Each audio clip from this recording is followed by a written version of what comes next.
The proceeding will start shortly.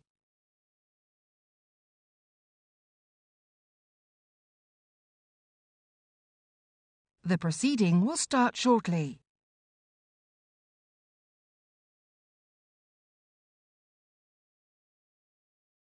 The proceeding will start shortly.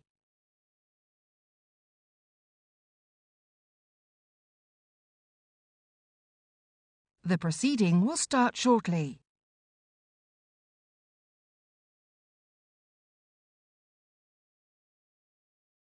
The proceeding will start shortly.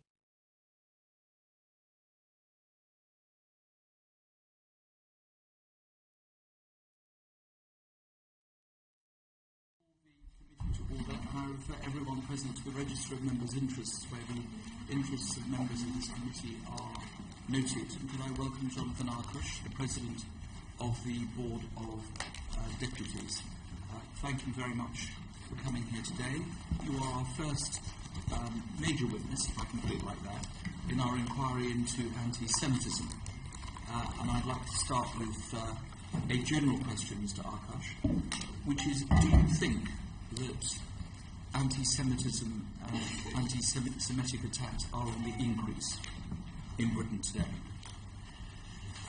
Well, on the basis of the figures compiled by the Metropolitan Police, in 2015 there were about 500 anti-Semitic incidents.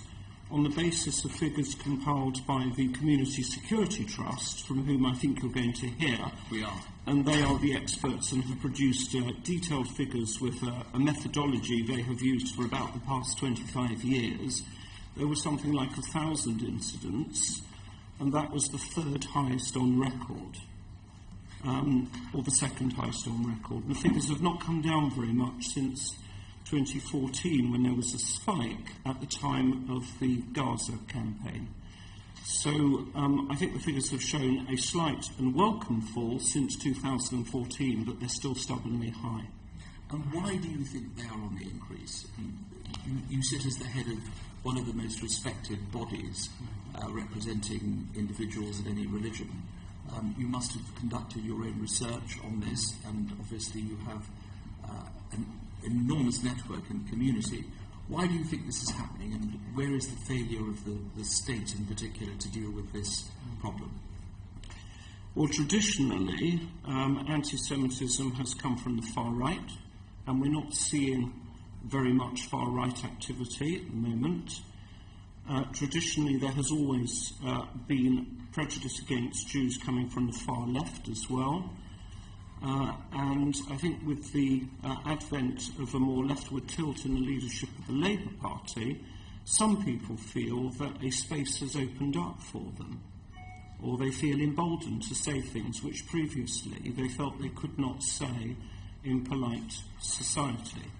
And I think that partly explains some of the statements made by people in the Labour Party, although I do emphasise it's not by any means restricted to the Labour Party.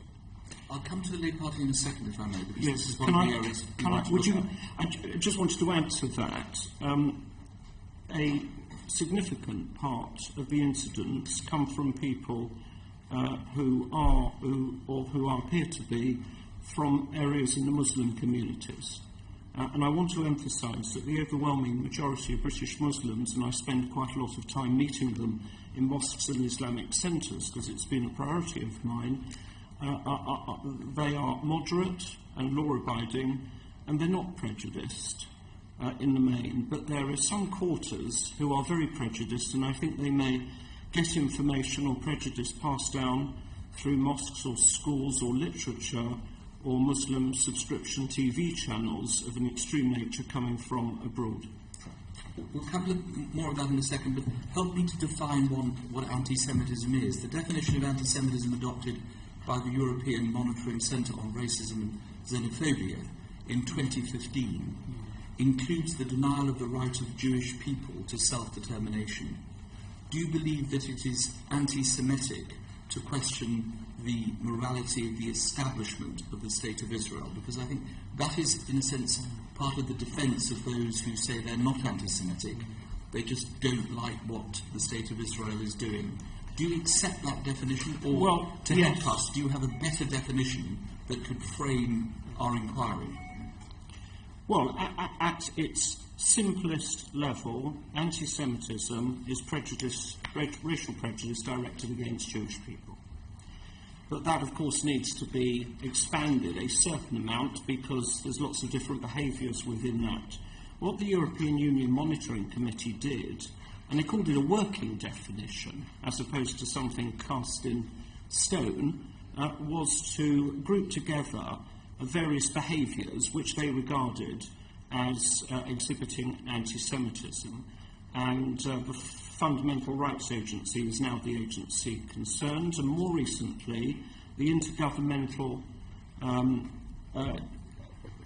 International Holocaust Remembrance Association, on which of course this country is represented, has adopted the EU MC definition with a tiny change in wording that doesn't really change anything. So yes, we do regard the EU MC working definition as helpful and comprehensive and fit for purpose. So if somebody says, I don't believe the State of Israel has a right to exist, they would be anti-Semitic?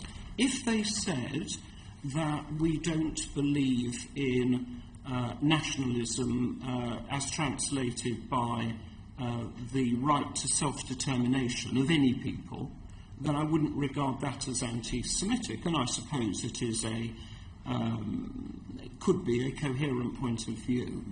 But based on the right of self-determination being a fundamental human right recognised in the Charter of the United Nations, then if they withhold the right of determination solely to Jewish people, right, but not to anyone else, then I would question, yes, why it is that they're singling out Jewish people for that exceptional treatment. That's very helpful. So specifically about the State of Israel, they would be anti-Semitic and obviously anti-Zionist as well.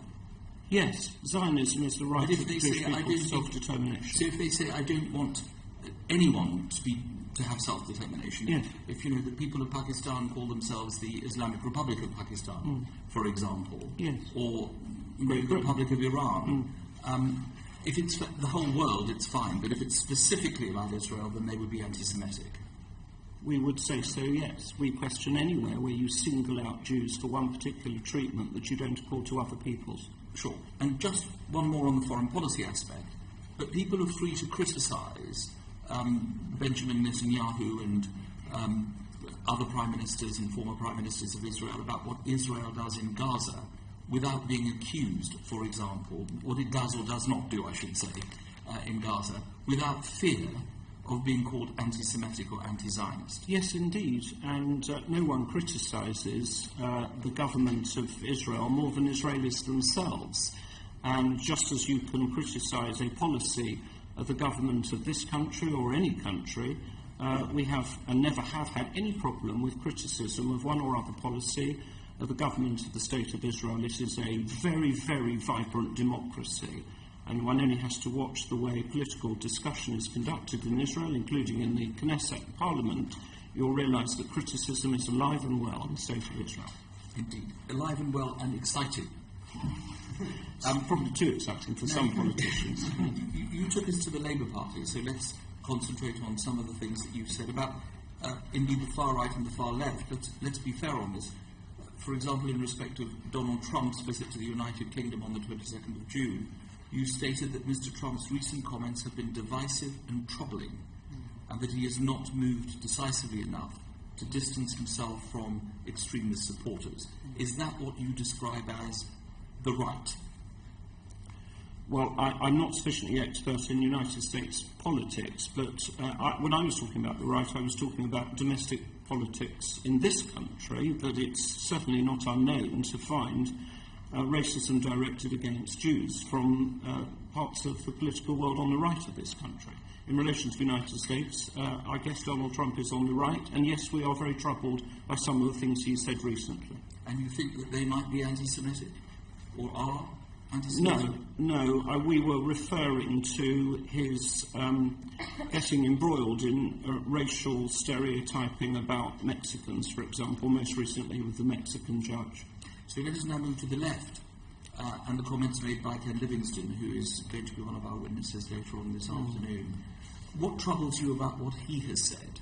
Because he's made quite a strong defence of his views, and he has tabled a paper to this committee today talking about all the work he's done with the Jewish community while he was Mayor of London. What troubles you about him? Is it because he used the word Hitler? Is it because you think he is anti-Semitic himself? What is it that troubles you about what he said? For example, obviously he's not the only person who may have made such comments, but let's use him since he's coming to give evidence to us today, and we can put it back to him. Well, in the old days, people from the far right would try to smear Jews by accusing them of being communists. Now we're seeing sometimes where people on the far left are trying to smear Jews by saying that they behave like Nazis. What troubles me about Ken Livingstone is that his history was completely wrong and false. We will be sending your committee, if you wish, and I have some copies here to leave, some pieces by respected historians who have shown that Lenny Brenner, whose book I think is what Mr. Livingstone relies on, to be a totally false and distorted version of history.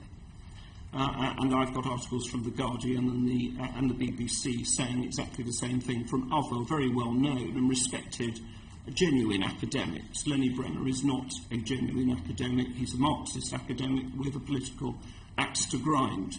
Now, I don't know whether Mr. Livingstone knew or did not know of the falsity of his source textbook, but what I'm absolutely sure about is that in saying that Zionists, which we regard as a code word for Jewish, at any rate, most Jews are Zionists, they believe in the right to self-determination, were like Nazis, he was being deliberately offensive and purposefully provocative. So basically, and not for the first time in his career. No, indeed. But on this particular point, because we can't, in this short space of 45 minutes, deal with Mr. Livingstone's entire career, I'm afraid.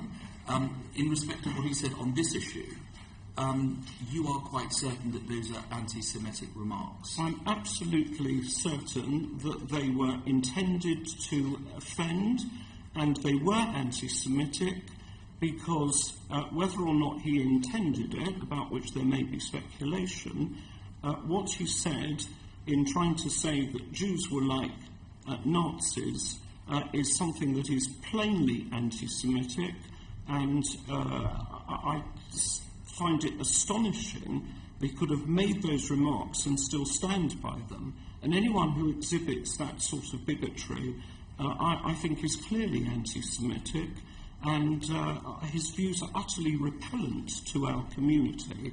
And if he was to say anything like that about any other people, I think he would be labelled a political pariah, and that's what I think he is. But you went on further to say that the recent changes in the leadership of the Labour Party meant that these voices can now come out, as if to suggest that they already exist in the political mainstream. Because when you talk about the Labour Party, you're talking about the political mainstream, not a fringe party. They are the opposition in the current Parliament. Do you believe that the political parties in total have a problem with anti-Semitism, or do you just think it's the Labour Party? Because we will be hearing from the leader of the Labour Party. He's agreed to give evidence to us in 2 weeks' time, so we'll put that to him. We're hearing from the leader of the Scottish Nationalist Party after you, and we're awaiting the Prime Minister's reply.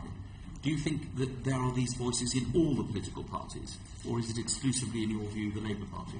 It's mainly, lately, in the Labour Party. Witness the fact that there have been some 50 suspensions pending disciplinary proceedings, and the identity and party political affiliation of those who have been making statements that have reached the public eye recently are from members of the Labour Party.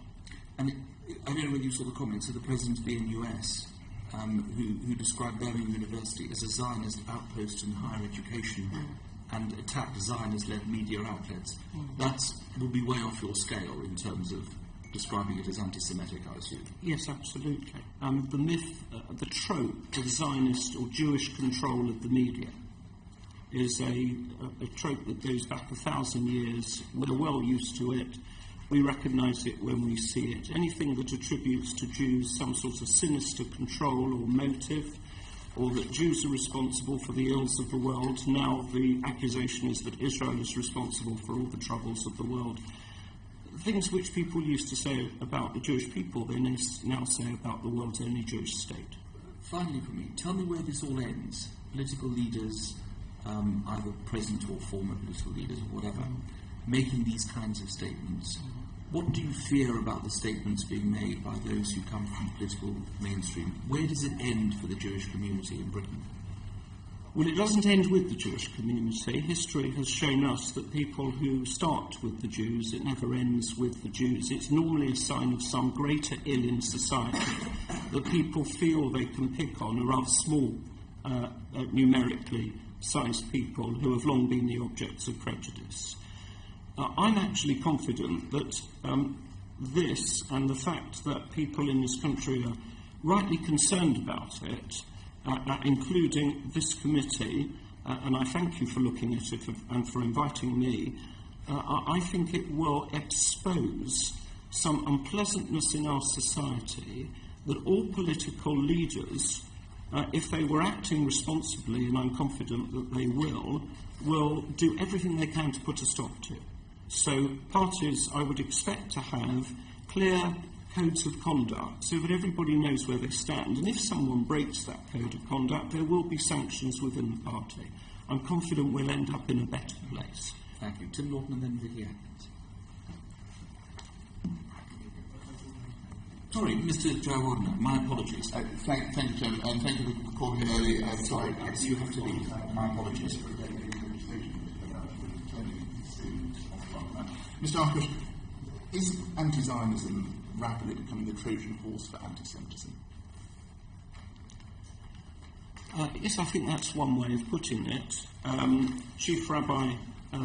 Chief Rabbi Lord Sachs said that today you can be as anti-Semitic as you like, never use the word Jew.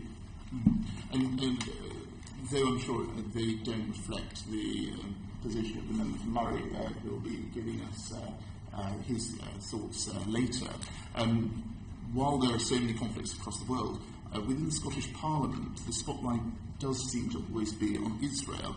I searched the records of the Scottish Parliament's most recent session from May 2011 to March 2016 and found that during this period there were 39 motions lodged by MSPs about the state of Israel compared to 26 about Syria, 16 about Iraq, just 6 about Iran and only 4 about North Korea. The majority of the motions related to Israel were undoubtedly critical. Now, while no one, and you included, would argue that Israel should be immune from criticism, I think we would ask this question, don't we? Why this disproportionate focus on Israel? Is it because it's the world's only Jewish state? Well, that's exactly the question which we ask as well. And turning to Labour, many of us would argue that Labour's problem starts at the very top of this party. Many in Labour's leadership today have spent their entire political lives cozying up to anti-Semites and terrorist groups that express genocidal intent against the Jewish people, and they've worked closely with Holocaust deniers, praised anti-Semitic extremists and described Hamas and Hezbollah as friends. Do you believe that the inquiry that they're conducting will be enough to re-establish Labour's credibility on this issue? And if not, what further action would you deem necessary to rebuild trust? Well, I want to say, first of all, that the Board of Deputies of British Jews is not a party political organisation with no party political affiliations, and we are solely interested in the well-being of the country's Jewish community. We are concerned that leadership comes from the top.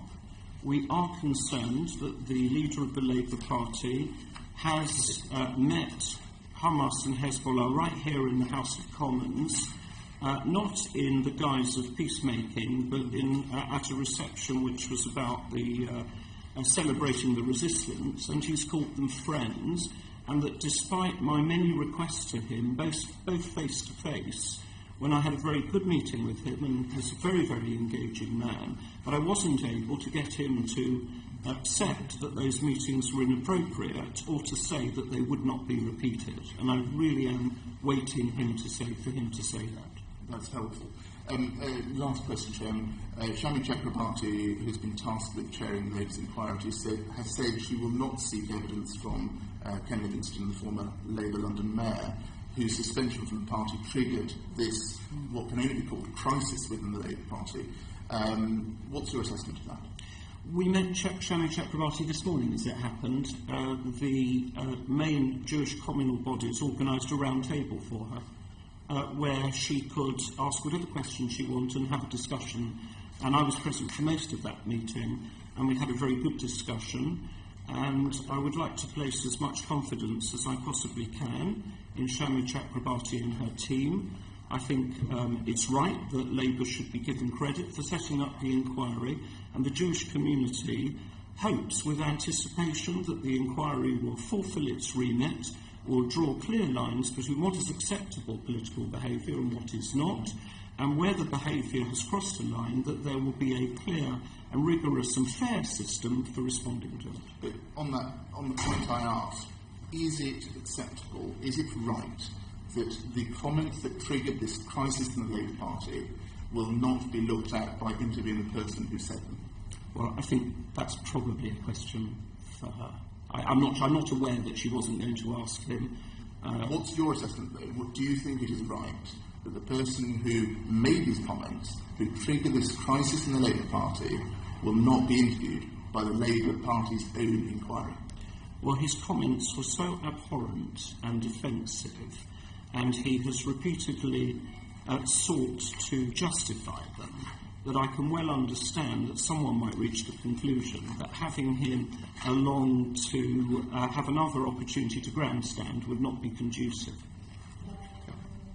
Thank you very much. David Willick. The Archbishop of Canterbury gave evidence last week on migration crisis, and he was asked about feelings felt against Muslims and against Jews. Are you aware that when he referred to the Jewish people, he said, we have to recognise, and I'm quoting from the distinguished Archbishop of Canterbury, we have to recognise that anti-Semitism has been the root and origin of most racist behaviour for the past 1,000 years in this country. That is a view which obviously you fully endorse.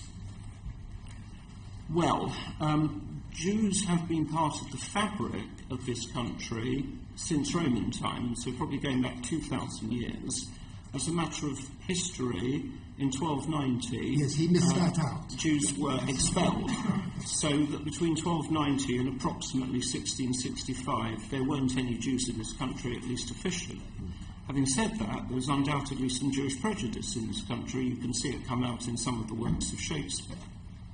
And since the 1660s, Jews have been perhaps a very readily identifiable minority in this country, but I wouldn't say they were the only source of prejudice. At times, there has been prejudice, no doubt, against the Irish, Asian people, and various others.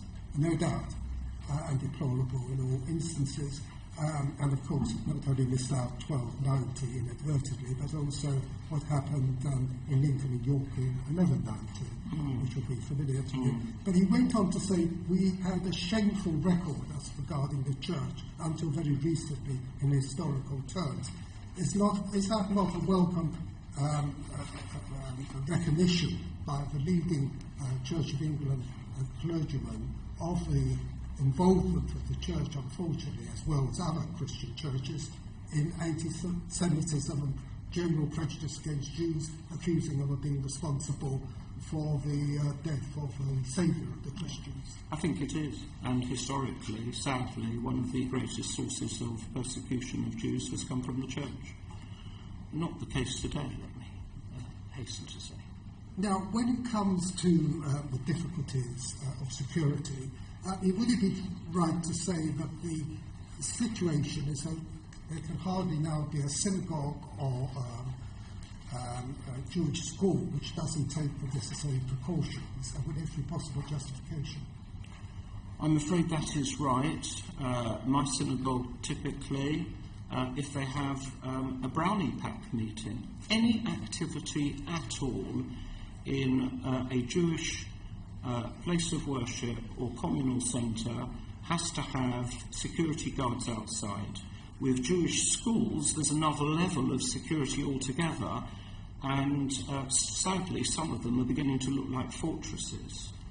And if we don't get a grip on this problem, we might end up, heaven forbid, like you see in France, where every Jewish communal institution looks like a fortress guarded by the army carrying heavy weaponry, which is very, very intimidating. Now, you've been understandably critical of certain remarks made by the Labour Party. The Chair has referred to the inquiry which is taking place. Would you not agree that the Labour Party, of course, which I have the honour to be a member now for 60 years, has had a long tradition, almost from the beginning? Indeed, the word almost is not necessary to use, of full equality, needless to say, for people from minorities, and certainly from Jews. The Jews have had every opportunity within the Labour Party to stand for public office. I would agree. And that, if I can just finish the question, and that is certainly not true, would you not agree, of the Conservative Party until, shall we say, the last 25 or 30 years? Well, I don't have enough historical knowledge, and the board, as I say, is not a party political organisation, but I would certainly agree with you that the Jewish community's ties with the Labour Party run very, very deep indeed. And just catching my eyes, the picture of Harold Wilson there, who was very friendly towards the Jewish community and the State of Israel. And that is why the Jewish community feels such, I can honestly say, anguish now that so many prominent members of the community have been long-standing members of the Labour Party for decades and now find themselves torn into such a difficult position. I mean, I don't know whether 50 years is too long a period to look at, but following the 66 election, the Jewish Chronicle had a splash, April the 8th, 1966, in which it referred to a number of Jewish MPs, which anti-Semites were certainly going to exaggerate and did, and then said, as far as Tories are concerned, just 2. Now, it's been said, and perhaps I would have your comments, that huge senior Tories, like Lord Howe, had a tremendous amount of difficulty in being selected for a safe Tory seat, not because of his politics or his lack of ability, but simply because of his racial origin. So the point I'm saying, asking you, if you would agree that compared to the Conservative Party, the Labour Party over a long period of time has had a policy as towards blacks and Asians of full equality and encouragement to join and be active in public life. Well, I don't know. I mean, all I can tell you is that I'm 61 years old and I grew up in Finchley. And from the time as long ago as I can remember, when I was certainly a teenager, the Member of Parliament was the Right Honourable Margaret Thatcher. She was a very deep friend of the community, and many local distinguished members of the Jewish community supported the party and had a home there. So I don't know how long you need to go back. I certainly do recall, I think it was Prime Minister Macmillan's remark about, or someone made a remark about being more Estonians than Etonians in the party. So yes, there were prejudicial remarks then, but certainly for as long as I can remember, and perhaps I'm not as old as some might remember, I think that there has been a very strong tradition of tolerance in the Conservative Party. But I think it's also fair to say, until relatively recent decades, Jews were so overwhelmingly supportive of the Labour Party, they wouldn't naturally have stood for office or stood for election in the Conservative Party. I think that might be part of the explanation. The last question I want to ask is arising from what the Chair asked you about Israel. Now, you accept entirely that criticism of Israel is perfectly compatible with non-racism. It's not connected as automatically in any way with anti-Semitism. The criticism of Israel, which could be very strong indeed, and some would say, indeed myself, often very much justified, is not anti-Semitic. Absolutely. If people criticise a policy of the State of Israel, it is not per se anti-Semitic. If someone only criticised the policies of the State of Israel and averted their eyes from genuinely gross abuses of human rights in, say, Syria or North Korea or Palestinian Authority for that matter, or anywhere, then I would question what their motivation was. Now, if people justify anti-Semitism or try and justify prejudice against Jews, if not anti-Semitism, by referring to Israel, I mean, that's no more logical, am I not right, that those who criticise aspects of Islam, not only the terror groups, but what goes on in Saudi Arabia and other countries, including Iran, in doing so, they're not being anti-Muslim. So that would be your position, wouldn't it? You can criticise Israel without being anti-Semitic in the same way that you could criticise Muslim countries without being accused of being anti-Muslim. Yes. Again, if you only criticise one, sometimes it's instructive. Instead of using the word Jew, use the word black and see if you would reach the same conclusion. If you are only focused on one place to the exclusion of all the others, I do wonder. But in principle, yes, I agree with you. Thank you very much. Vicky Atkins and then Tim Dalton. Thank you, Mr. Chairman. You've explained to us that you found Ken Livingstone's comments, I think you used the word abhorrent. I'm going to ask you, please, now to speak not as the President of the Board of Deputies, but as a husband, a father and a grandfather. How did those comments make you feel? I was horrified when I heard them. In fact, when I heard about them, I felt a feeling of complete disbelief, especially as the row was raging with suspensions in the Labour Party, people saying some really ridiculous things about Jews having big noses or that Jews were this or that. Most recently, someone said that Jews were apparently the financiers of the slave trade, another historical calumny. And simply as a British citizen who lives and works in this country, as I have done all my life, I could not believe that I was hearing someone in political life say that that Hitler was a Zionist. And to me it was the most, not just absurd and ridiculous thing, but it was a hateful thing to say. And how do you feel when Hitler, or indeed the Holocaust, or is prayed in age to defend that person's view on Israel? I feel very sad and very shocked. I'm very insecure, actually, when it happens, because when it comes to criticism of Israel, sometimes Jewish people, it's all too often that Hitler and Nazis are prayed in aid, when you'd never do that about anyone else. And it seems to me a shocking correlation between the regime which murdered 1 million, one third of the world's total Jewish population were murdered in 6 years.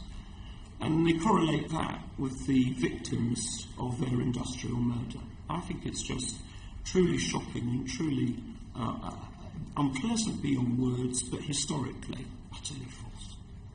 And when remarks are thrown away casually, for example, saying to a Jewish reporter, words to the effect of, "You're acting just like a concentration camp guard," how do you feel about that sort of casual, throwaway remark? Well, I was then not an office holder in the Board of Deputies. I was just a Jew in the pew, as it were, and I remember that very clearly. And I thought then, and I still think now, does he have any idea of what happened in concentration camps? And he was directing his remark at a Jewish reporter who he thought was asking him too many questions. I'm going to move now, if I may, please, to the Labour review. Shami Chakrabarti former director of Liberty, is conducting the Labour Party review into anti-Semitism, and she joined the Labour Party on the day she was commissioned to carry out this piece of work, and has, I think, said something along the lines of she considers herself to be working for and in the best interests of the Labour Party. Will you and the Board of Deputies have faith in that review?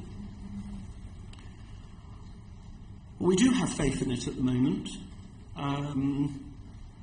We feel some conflicting emotions about her decision to join the party. She explained to us this morning that she felt that if she hadn't done that, people might accuse her of having different party political affiliations and therefore some acts to grind.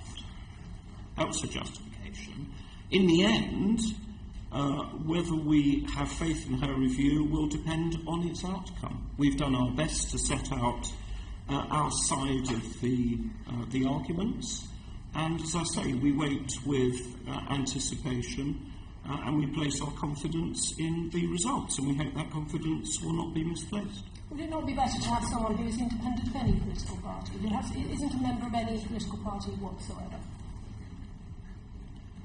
Well, I think that's a very strong argument, but you know, this is a Labour Party problem, and it's for the Labour Party to resolve. We hope they get it right. If we think that it's not been got right, of course, we'll be free to say so.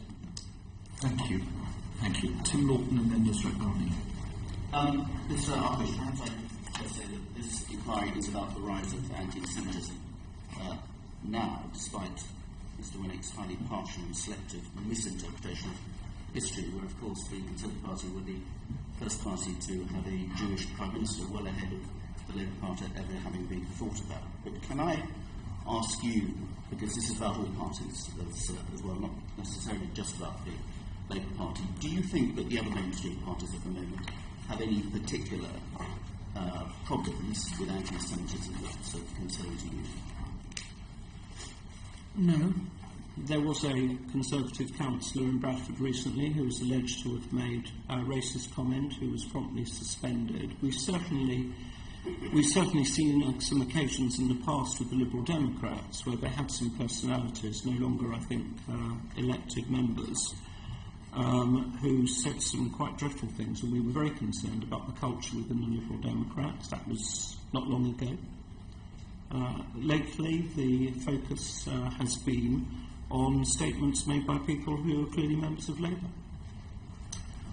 So there's no particular and certainly strategic anti-Semitism present in other parties that's manifested itself, or certainly that has not been dealt with on individual incidents fairly swiftly. I think that's right. So why do you think there is such a problem within the Labour Party at the moment? Well, I guess that if the party has grown with an enormous influx of new members who took advantage of a scheme to join the party for a very insignificant amount of money, that perhaps some people were tempted to join the party who may or may not be genuinely reflective of party policy.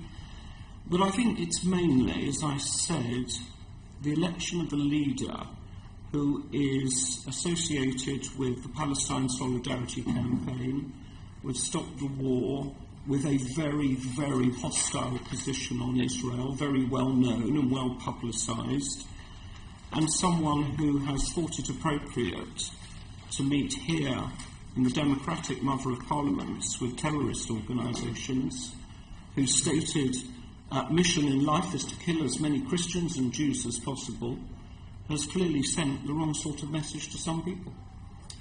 But do you think it goes beyond just a recent infiltration, which is what the report says? Do you think there was a problem with systemic anti-Semitism amongst those people who were involved, members elected by the Labour Party before the current leadership? Only in the far left, and that wasn't a dominant strain in the party. But it was there. And what do you think the impact in society as a whole is when you see people who are in positions of office, of power, of affiliation to a mainstream political party, when they hear quotes which give a very, very prejudiced impression of members of the Jewish community, which may or may not, in its extremes, manifest itself in violence, graffiti, intimidation. But actually, do you think there's deep down there's a more insidious poison that's affecting our community when such impressionable people hear these sorts of things coming out of the mouths of those sorts of people?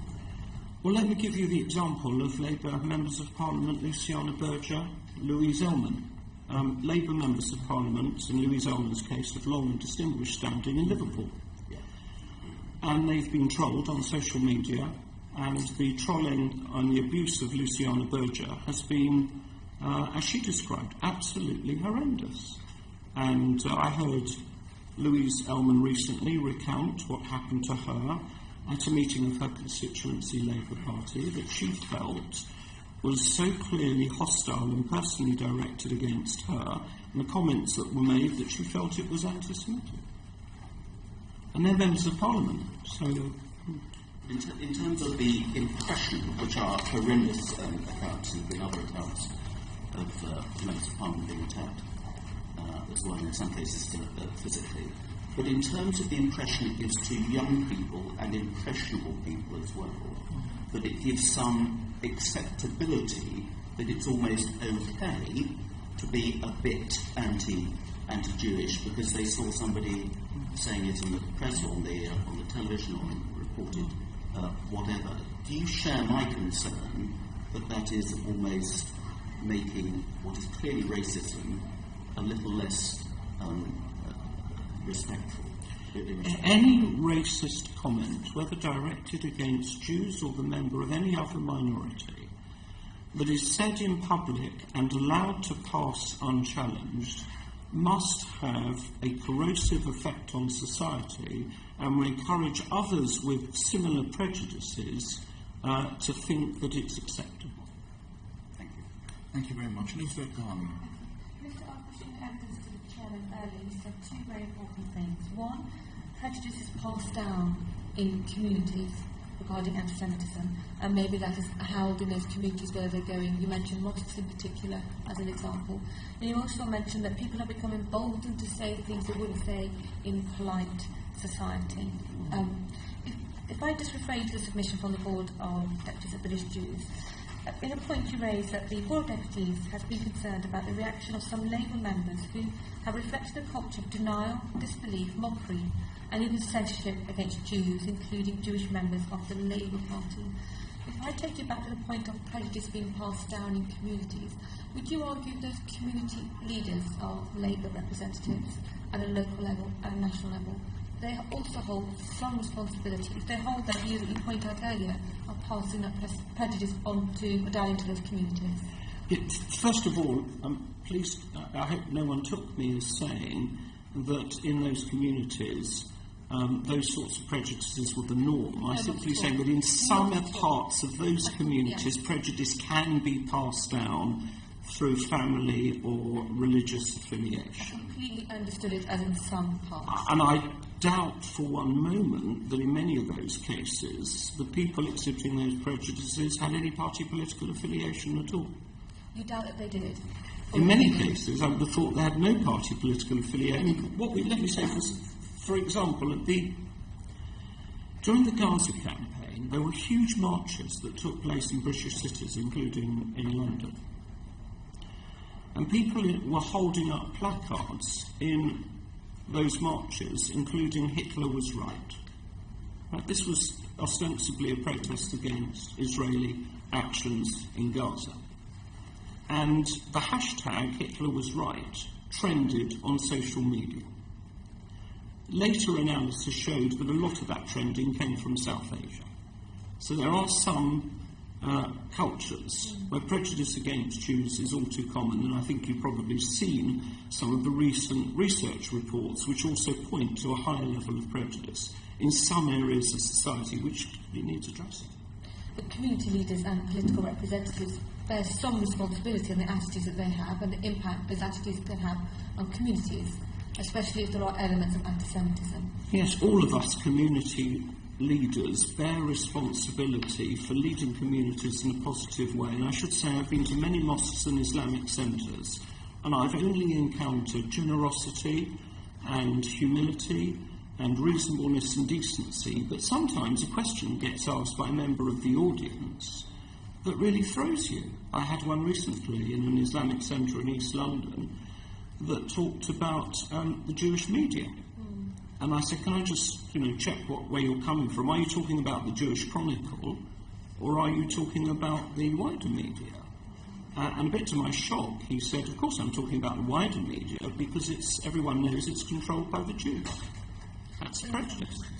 But when you have candidates or councillors who say things such as, what do we know about Jews? They've got big noses and support Spurs. Who is the Zionist God? I'm starting to think it might be Hitler. And if that is a Labour candidate, then that is an issue of the role that they have within that community. The only thing she got right was that some Jews, like me, support Spurs. And when you have councillors saying apartheid at its best, Zionist Jews are a disgrace to humanity, a Blackburn Labour councillor, it is an issue then, isn't it? It's a very serious issue. You also said maybe anti-Semitics are, anti-Semitic are emboldened to say things that they didn't say before, because there seems to be some confusion in the evidence that Mr. Ken Livingstone has submitted that assumes that anti-Semitism has only come about since the election of Mr. Corbyn as leader of the party. But your evidence suggests that possibly it was there before, and they've just become emboldened to come out now. Well, quite a lot of the social media postings that have resulted in suspensions predated Jeremy Corbyn's election. So that's an inaccurate assumption to make. And just two very quick questions, if I may, Mr. Chairman. You talked about Shami Chakrabarty's inquiry and her report and your confidence in that report.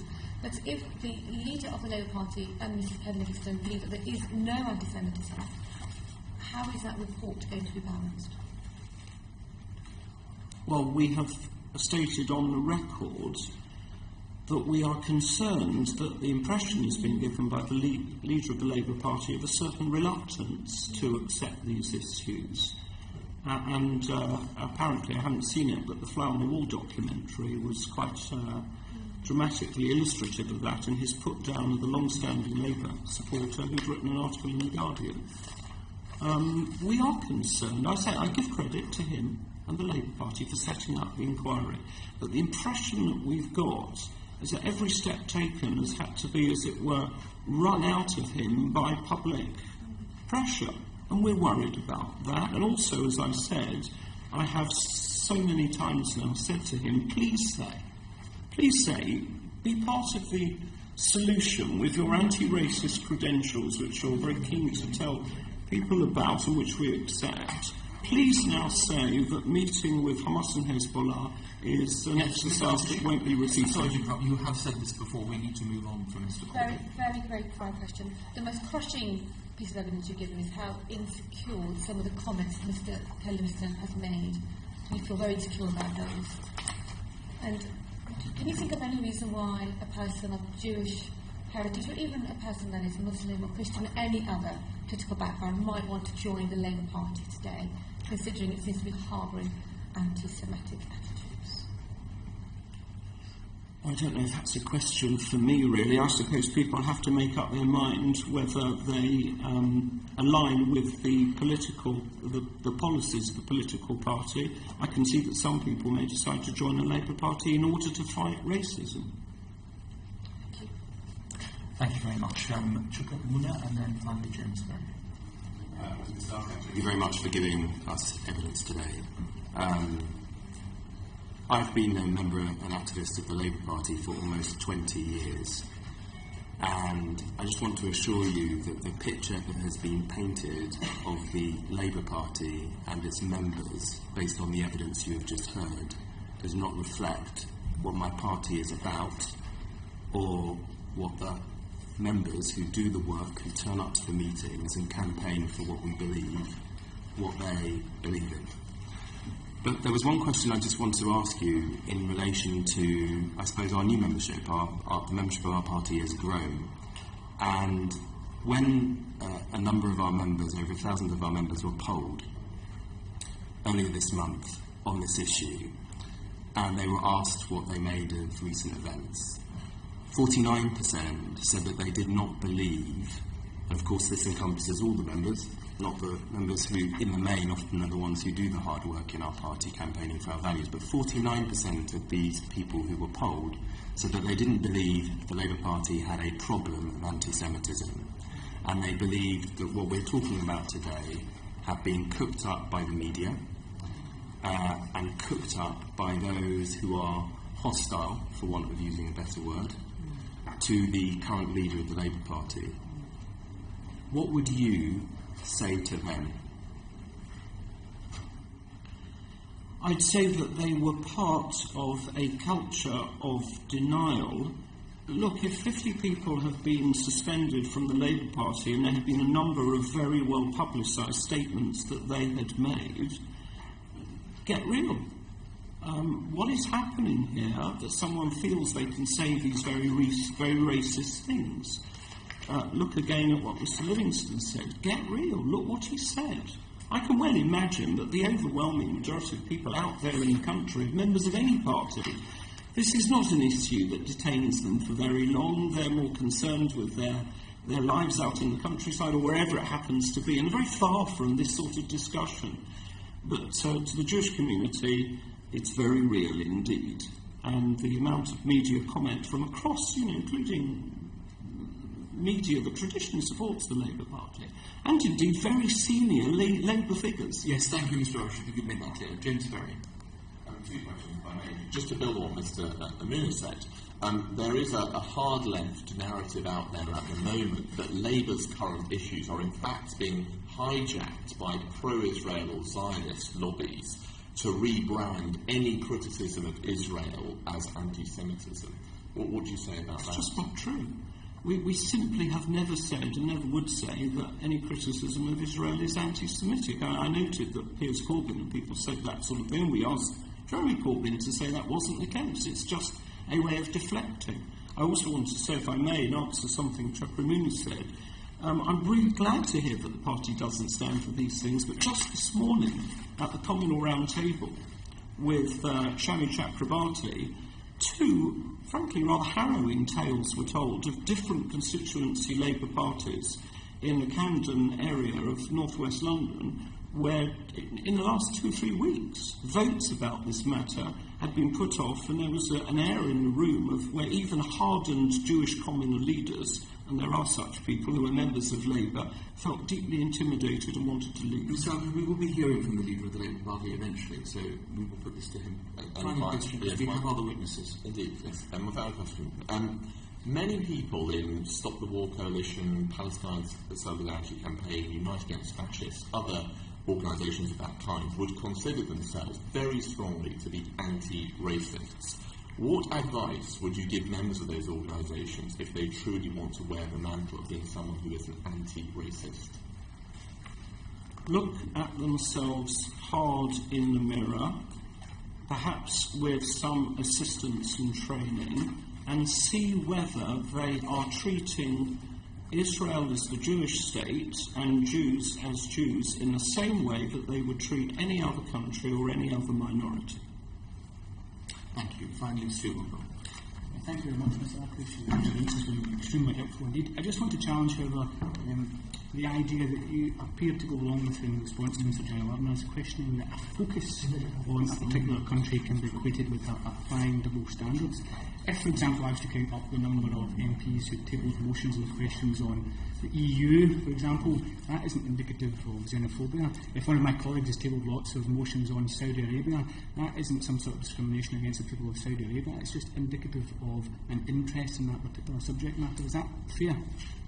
I think you absolutely can have a particular interest in the Middle East as a region, but if you just have a focus on Israel that becomes obsessive and you ignore what's going on in the neighbouring countries, which on any basis are the most egregious human rights abuses you can imagine, compared to what is in the end a law-based society, a democracy in Israel, then I do wonder. Sure. The people who table motions, for example, on actions by the State of Israel will be doing that often because they are trying to do that to defend human rights.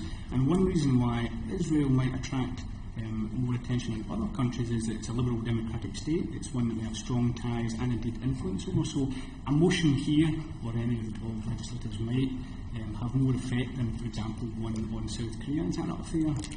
Well, human rights are human rights, and I think that you may be justifiably concerned with human rights, but I don't think it's very credible if you're only concerned about human rights in one country, and you seem to avert your eyes or take no action at all from far greater breaches of human rights in a neighbouring country. Thank you. Final question. The final question I wanted to ask you, Mr. Alpers, you talked about the statistics on hate crime earlier on. How accurate do you think they are? Is there a risk of under-reporting? And do they properly capture the sort of feeling of insecurity that currently exists within the community? Well, hate crimes traditionally are underreported because people don't want to report them. I have faith in the police's figures because they are based on crime reports. And I have a faith in the Community Security Trust figures because the CST is a highly experienced professional organisation which collects the data on a consistent methodological basis. And I have no reason to think those figures are inaccurate. Thank you, Mr. McDonald. Thank you very much for coming, Mr. Alpers. We're most grateful. And if there is anything that you wish to say to this committee that you've not been able to say during your evidence session, or anything that comes out during the sessions, please don't hesitate to write to us. We do have evidence from other organisations, especially on the security angle, and it is our intention to meet with the Labour Friends of Israel, the Conservative Friends of Israel, and the Liberal Democrat Friends of Israel, possibly in one room, if we can be brave enough to do that, to hear from them, because we can't take evidence from every single group. But we will be hearing evidence from Mr. Robertson, the leader of the SNP, just now. You're welcome to stay. Mr. Corbyn, and we've asked the Prime Minister to represent his party. So thank you so much for your evidence. I thank the Commission for their interest in this subject. Thank you. Order. Can I call the leader of the Scottish Nationalist Party?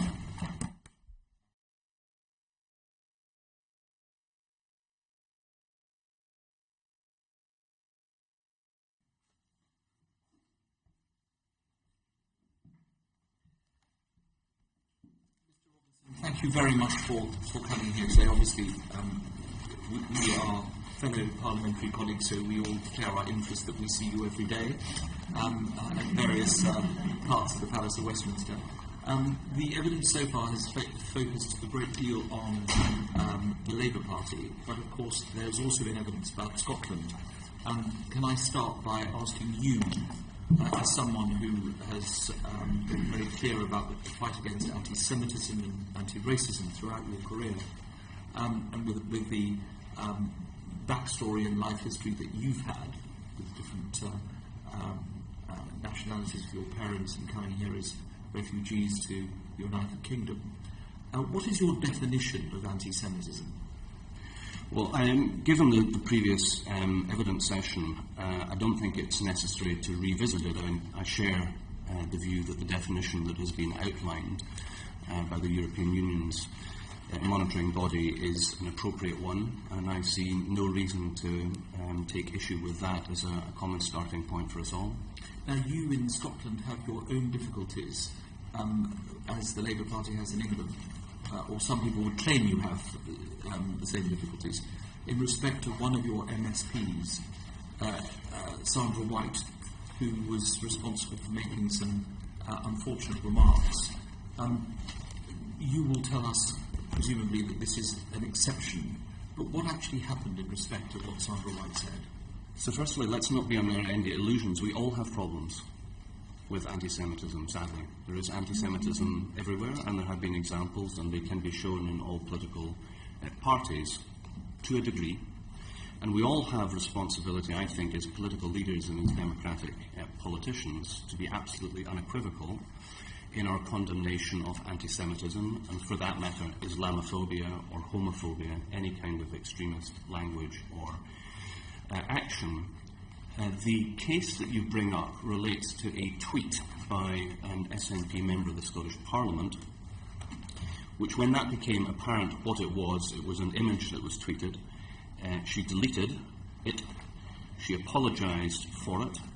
She described it as an error. She wrote to the Scottish Council of Jewish Organisations to apologise unreservedly for it. And she said she retweeted this image in error and found the views it represents offensive. I can go on about the correspondence that then took place between the First Minister and the Scottish Council of Jewish Organisations, but we should be under absolutely no illusions about this. It was totally unacceptable. So there was no prevarication about what it was. It was unacceptable. An apology was issued, and I think a large part of your investigation is going to revolve around what language is acceptable and not acceptable, and the use of certain terms. In this case, the image that was tweeted was totally unacceptable. It was deleted, and that was that. Understanding that this was likely to be a question in the evidence session, I thought it would be opportune to speak to my colleagues in the SNP's headquarters to understand, because you've also been dealing with examples which have been numbered in other political parties. So I wanted to understand what was the experience from within the SNP. It's all democratic political parties. We've got disciplinary procedures. We've got committees that deal with these kind of things. We've got people who monitor and make sure that what we do is in accordance with our policy and reflects our values in all of our political parties. And I spoke to the party's chief clerk, who's responsible for dealing with these matters, yesterday. He is not aware of a single issue, past or present, relating to anti-Semitism that has been the subject of a complaint to the SNP formally, from within, from SNP Jewish members, or from members of the public who are concerned about something. Now, having said that, I do not want to give the committee the impression that because of that, and because there has been a single example, perhaps there are other examples of tweets that people might take exception to, but it's definitely an exception, not the rule.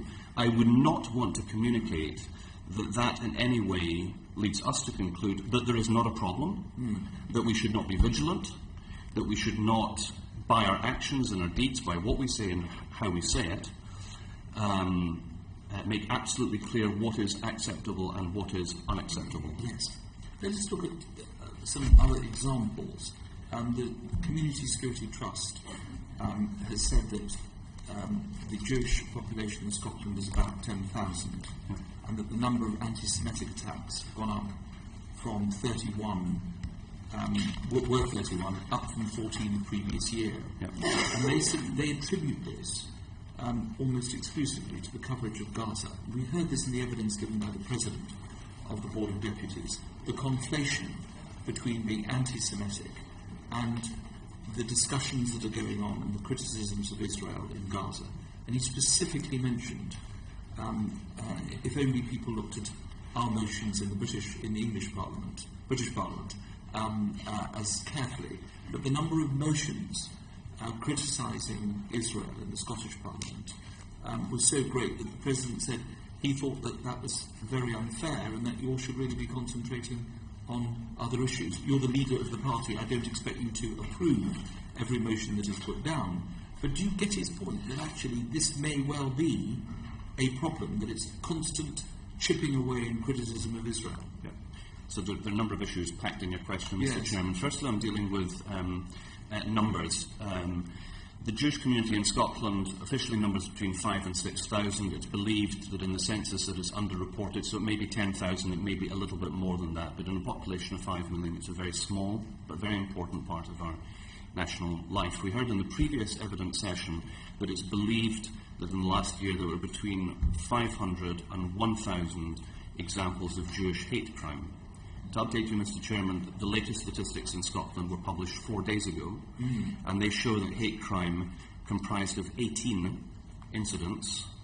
That is 3% of religious hate crimes in Scotland. Now, I suspect that there are a range of other incidents which are not captured by the hate crime statistics. I say lower level narrow-mindedness and hatefulness. I don't doubt that that is the case. But the context of 18 incidents out of between 500 and 1,000 in the United Kingdom as a whole shows that it's a small, relatively speaking, issue, but for all of the 18 people involved in those hate crimes and those perhaps not captured by the statistics, it is problematic, and we'll come to how does the Scottish Government, education, prosecuting authorities deal with these issues. But what can contribute, Mr. Chairman, to come to the second part of your question relating to parliamentary motions? Well, firstly, can I clarify for the benefit of Westminster colleagues here, we are talking about the equivalent of early day motions. We're not talking about the policy of the Scottish Government. We're not talking about the government business of First Minister Sturgeon and her ministers. We're talking about the issues that people care passionately about. And as we know, we all have colleagues who are extremely passionate about some subjects. And within the SNP, as is the case in other political parties too, the treatment of the Palestinians and the Palestinians' right to self-determination is absolutely a hot-button issue. And I do not resolve from that. My party does not resolve from that. We are a party which I think, in step with all other mainstream political parties in the UK Parliament, is in favour of a two-state solution, that is recognising the self-determination of Israel and the self-determination of Palestine. That Mr. Livingstone fell into, in that he was actually talking about Gaza and he was actually talking about the Middle East, and therefore he fell into that trap in which people like him and others are accused of being anti-Semitic and anti-Zionist, whereas actually they want to talk about what's happening in Gaza. Well, I think that's a valid argument. Well, I think there are all kinds of ways of bringing up issues such as Gaza and the policy of the Israeli government, the military incursions that there have been, the way that Palestinians are treated, or Israeli Arabs. There's a whole series, we know this, there are a panoply of issues that people feel passionately about and have big concerns about. But I think all of us in elected office have a responsibility to be very careful about the words that we use. Words like Zionist or Zionism is, and we know this from all of the academic research, is used by some, by a minority, as a code for Jews, and we should be very, very careful about how that kind of language is being used. But, am I right in saying that the bringing up of the Nazis is known as Godwin's law, as in you're beginning to lose the argument, so you bring up the Nazis? Well, I'm sorry, but I think there are areas where people can be jokey about all kinds of things, but forgive me, and you've pointed it out, Mr. Chairman, somebody who's half German, and the history of my family and the way they were treated in 1933. The idea that you can bring up what happened in Germany and the countries that Germany occupied, so between 1933 and 1945, in any way to justify anything in relation to Zionism I just cannot understand how any mainstream politician, any mainstream political party could think that that is acceptable. So you condemn the comments made by Ken Livingstone? Yes. And you think that he was wrong to make them, and you share the concerns of the President of the Board of Deputies? Yes, about unequivocally. And you think there's no excuse for doing so in the context of any discussion? No, there's no excuse for it. And he should have apologised and, he couldn't resign because he's not elected to anything in particular. We'll hear from him shortly. And if he was a politician in your party, what would you have done to him? I would have sought him to be dismissed from the party for acting in a way which was in the SNP rulebook that is conduct inimical. It's against the values, it's against the policies, it's against the approach of the SNP. And you don't think that Sandra White did the same thing? No. She, reflecting on what she posted, she acknowledged that it was a total mistake. As far as I'm aware, Mr. Livingstone has not apologised, and he's not sought to explain that what he said was a mistake. It was said over a protracted period, as I remember being able to listen to it in the media and watch it on television. Two final points. One concerning comments made by Lord Michael Grade, the former chairman of the BBC, who said a few weeks ago that anti-Semitism was rampant in golf, that in particular he felt he was barred from Muirfield because he was Jewish. Yeah. Now, have you come across any statements similar to that? Were you surprised to hear about what Lord Grade has said? Because obviously golf is a pretty important well, it is, and this is talking about the same golf club which doesn't find it acceptable to have women playing there. Exactly.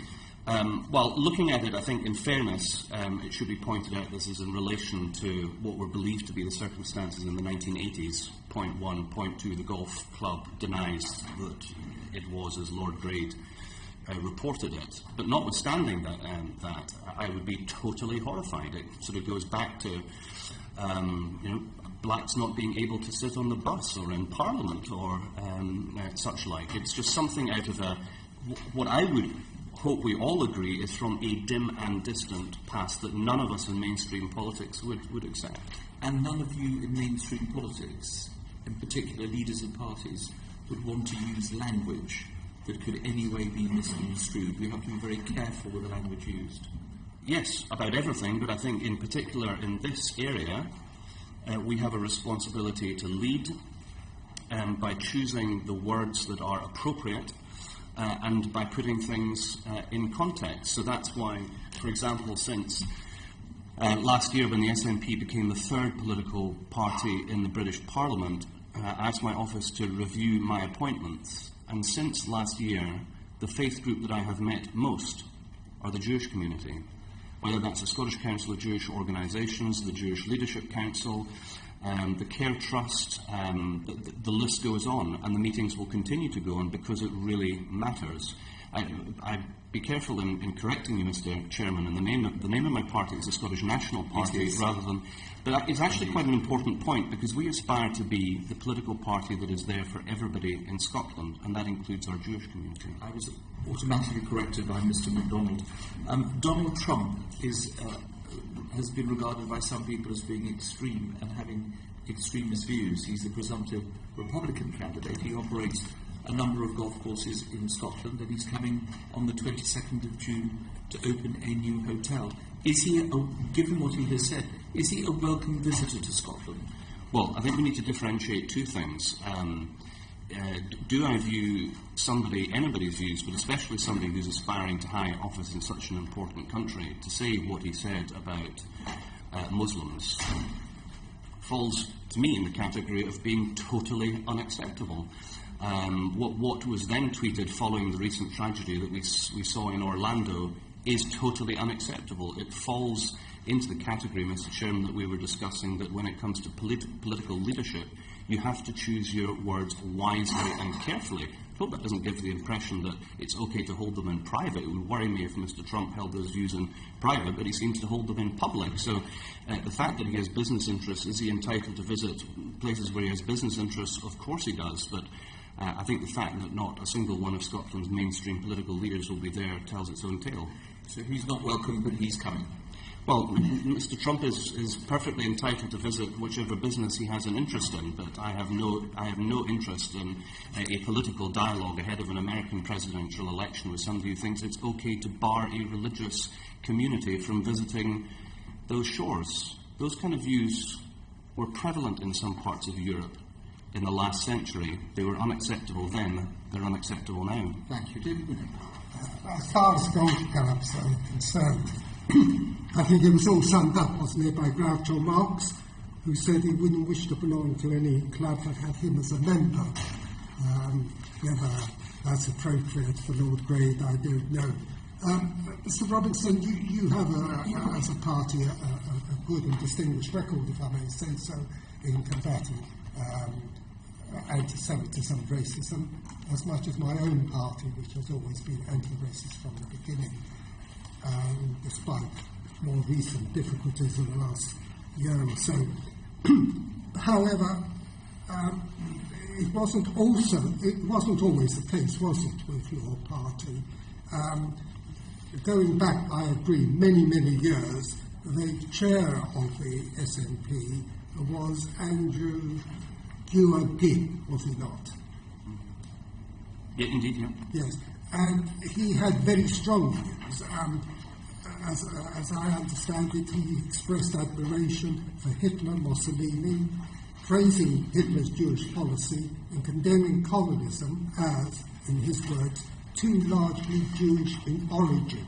So that is a path which obviously the SNP distanced itself from in every possible way and condemns. Yes, utterly.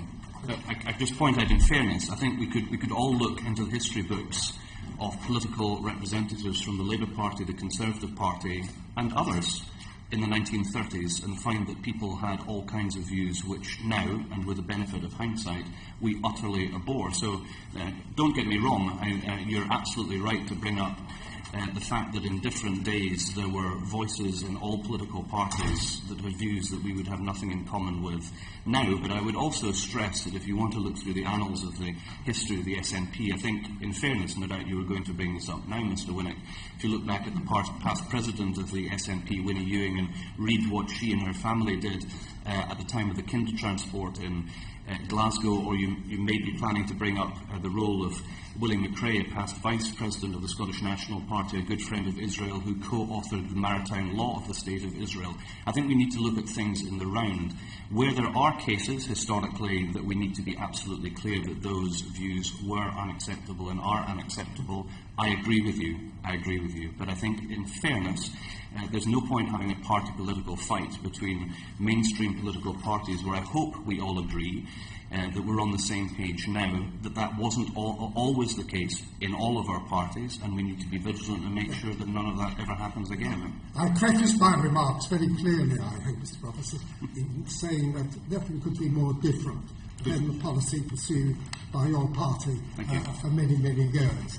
Though I must say, without taking a holier-than-thou attitude, I would be horrified if the chair of the Labour Party at any stage of the 1930s expressed such views. I would have been of the opinion they would be the very opposite in the various debates. Oh, we remember where Sir Oswald Mosley came from, don't we? We remember where Sir Oswald Mosley came from, don't we, politically? Yes, and we know where he went to. Indeed. And denounced the Labour Party at every opportunity. Order. Move on with our questions. We can then move on. Now, the only other question I want to put to you, which to a large extent, and not entirely, the Chair asked you about, is the position of Israel. Now, those people who are, not all, but some who are accused of being anti-Semites say, far from being anti-Semites, we simply believe that what Israel is doing is without justification, that the Palestinians have been deprived of their land, they suffer humiliation day in and day out, and their case, the Palestinian case, is not being properly put. Now, how do you distinguish that viewpoint from anti-Semitism? Well, first off, it's a position that in many regards I would share. I am a strong critic of the government of Israel. I am very concerned, as are many members in your party, about the treatment of the Palestinians, and would be, including yourself, and would wish there to be a two-state solution, although I think we all acknowledge that, given the history and circumstances, it's a very, very difficult change to bring about. Nevertheless, that is what we should be pursuing. I think on the issue of where that morphs into anti-Semitism is when those in pursuing their support of the legitimate rights of the Palestinian people start using language and imagery which we know from history has been used before to cast that back to all Jews in Israel. So one stops talking about the government of Israel, one then starts talking about Israel, one then starts talking about Zionists, and then some people start talking about Jews. It is correct that it's at some point along that line, to my mind, that it morphs into anti-Semitism, because one starts using the tropes, and they've been outlined by the Board of Deputies, so I don't need to go into them again, using the repeated accusations from the 20th and 19th century about Jewish ownership of the press or the financial system and so on to influence public opinion. That is definitely anti-Semitism. Thank you very much. Thank you. Ronald Jarvan. Thank you, Chairman. What steps the SNP taking? What further steps will the SNP take to promoting interfaith relations and tackle the anti-Semitism, however great or small it may be in Scotland, both within your party and in Scotland? Yeah. Well, the first thing is we've got a job I'm here as the Westminster leader of the SNP, so my responsibility is to make sure that we're doing everything that we can here, and myself and my colleagues have been great supporters of the likes of the Holocaust Memorial Trust, as no doubt all of the members of the committee are, and showing solidarity where we can in relation to the Jewish community and in our opposition to anti-Semitism. A particular relevance for the SNP is, of course, that we're in government in Scotland, so there are many ways in which we can influence government policy to try and deal with the root causes of anti-Semitism, and then where it's necessary to deal with. So the two ends of that are, firstly, in educational terms, to make sure that we're doing everything that we can to learn the lessons of history, so people don't repeat it or indeed use the language of the past. You raised specifically the issue of interfaith relations, and that's somewhere where the Scottish Government has invested over £3 million in 2015-16 to organisations tackling racism and religious intolerance. The grant includes nearly £50,000 to the Scottish Council of Jewish Organisations, and there are other ways in which funds are dispersed. Interestingly, I'm not sure if you're aware of it, because I think it is the only example of its kind that we're, and I know it's of great excitement to the Jewish community, that we're seeing the building of a new joint campus school in the part of West Central Scotland where the largest concentration of the Jewish community is. School's being built in Newton Mearns. It's a joint Jewish Roman Catholic primary school, and I'm advised, I think it is the only example of its kind in Europe.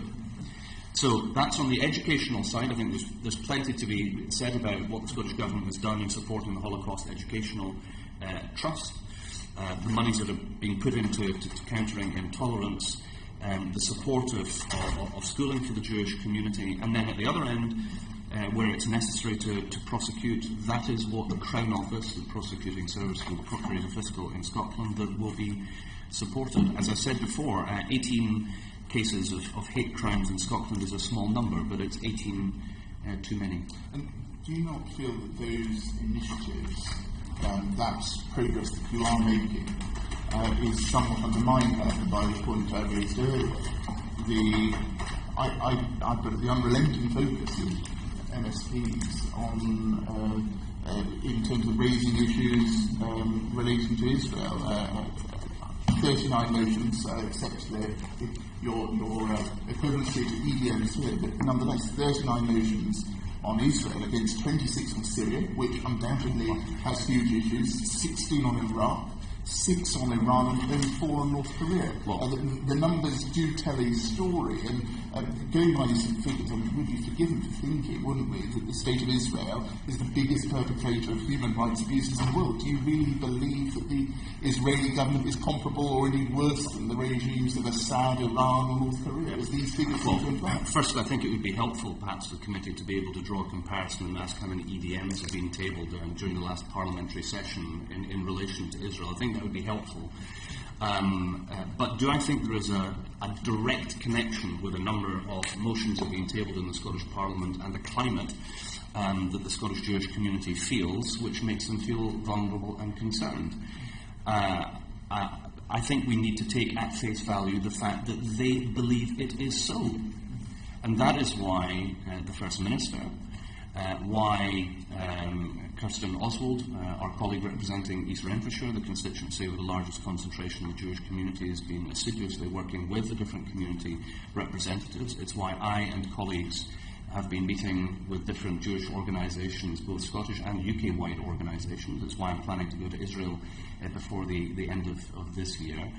Because notwithstanding the fact that I don't believe there's a direct connection between the equivalent of early day motions being tabled in the Scottish Parliament and the fear that people may have in the Scottish Jewish community that they're living in a climate that is unsettling to them, so long as people have that feeling, that is what matters, and we need to take it at face value, and we need to have a dialogue to explain that though colleagues may have very strongly held views about the treatment of the Palestinian people, it is within the context of supporting a two-state solution, and inherent in that is an acknowledgement of the right of self-determination for the Jewish people, the right of the State of Israel to exist. And I think so long as there's a better understanding of both of those things, hopefully that will lead to a better climate. But it is for the Jewish community in Scotland to say whether they are satisfied with that or not. So you will work with the leadership in the Scottish Parliament to make sure that MSPs better understand the feeling of the Jewish community? No, I don't need to do that, because to be frank, the Scottish Jewish community is assiduous in working not only with the SNP group in Westminster, but also with colleagues in the Scottish Parliament. So they're communicating very effectively how they feel, both to parliamentarians and to the government. Is the SNP group in the Scottish Parliament listening? Absolutely. Because at the moment they haven't actually acted on it. Well, I'm trying to say to it, I think there's a false choice, I gently suggest to you, and I hope you're not suggesting that members of the Scottish Parliament, or indeed this Parliament, should take their eye off the situation in Israel and in Palestine and be uncritical of the Israeli government. I think I'm right in reading into your question that you would hope that all parliamentarians would at the same time make clear that they are not being critical of those of the Jewish faith per se. Well, perhaps I can clarify. I'd suggest it's important that all parliamentarians, whether in Westminster or in the Holyrood Parliament, recognise the strength of feeling there is and the way that their words, actions will be interpreted. And at the moment, the words and actions are being interpreted badly. Well, I agree with you unequivocally that if there is a fear in the Jewish community, we have to make sure that the dialogue is there, and I believe it is, and I believe it's getting better and better. Thank you. You must be reassured that Mr. Joe Wagner takes such an interest in the early day motions in the Scottish Parliament. James Berry and final student. No, James Berry. Mr. Robertson, your party now occupies the left in Scotland. Why do you think it's true? According to your interpretation. Well, I think according to the results. I think that's a disputed fact. But anyway, why do you think, Mr. Robertson, that anti-Semitism is more of a problem in England on the left than it is in Scotland on the left? Goodness. Well, firstly, the SNP doesn't occupy anywhere. We're pleased to be able to represent almost every single parliamentary constituency, but the comparison is. I'm not sure I feel qualified to answer that question. I can speak for my own party. I'm sure you would rather that this didn't become a party political slanging match. But I would draw attention to a number of things. There are certain aspects of history in relation to Scotland and the Jewish community that are less known. For example, Scotland, I think, is the only country, or one of the only countries, where there has never been a pogrom against the Jewish community. When the Board of Deputies, in the form of the evidence he heard just before me, talked about this country and the expulsion of the Jews, was talking about England, because the Jews were not expelled from Scotland. Now, it's a small community, as I said already. It's 5,000, 10,000 strong, so there is a different reality, and we are fortunate that we have a great many for a small population group. Scottish Jews who are very prominent in public life and made a very positive contribution. I have to say, that's also the case in England. Why, however, there is significantly more, and I drew the comparison in the statistics, if there are between 500 and 1,000 cases of hate crimes across the UK as a whole, but only 18 in Scotland, there is a significant difference. And I think, to be fair, the Jewish community is significantly larger proportionate to the population in the rest of the UK than it is in Scotland. How the Labour Party has got itself into the state that it's got is frankly beyond me. As was pointed out, it's not something that has, in all of its guises, emerged solely since the change in leadership of the party. But all political leaderships have a responsibility to deal with what they say and how they say it. Well, that was actually going to be my follow-up question. Do you think it actually has something to do with leadership? And the fact that in your leadership of the SNP here in Westminster, and in sort of every opportunity I've had, usually accused, etc., you stand up resolutely against intolerance of all forms and for minorities of all kinds, and so it's about leadership. Yeah, there can be no ambiguity about these things. As we know in politics, sometimes you have to say things rather a lot for them to be heard or them to be noticed, and that's why we shouldn't tire of saying that we are opposed to anti-Semitism or Islamophobia or homophobia or any form of political extremism, and we just have to keep on repeating it, because unfortunately it tends to emerge in societies everywhere. There is narrow-mindedness everywhere. There is narrow-mindedness in Scotland too, and we have a responsibility in our public life to stand up for it. But there is a particular strand of identity in Scotland which is quite important, which is a recognition that we kind of come from everywhere. And if you haven't heard that, I think something that some of us take pride in is a song by the Proclaimers called Scotland's Story, which reflects how the Scotland of today is the history over centuries and centuries of people who have come from elsewhere and have made a contribution to our national life. The idea that our identity is based on some sort of blood and soil ideology is absolutely foreign. Thank you.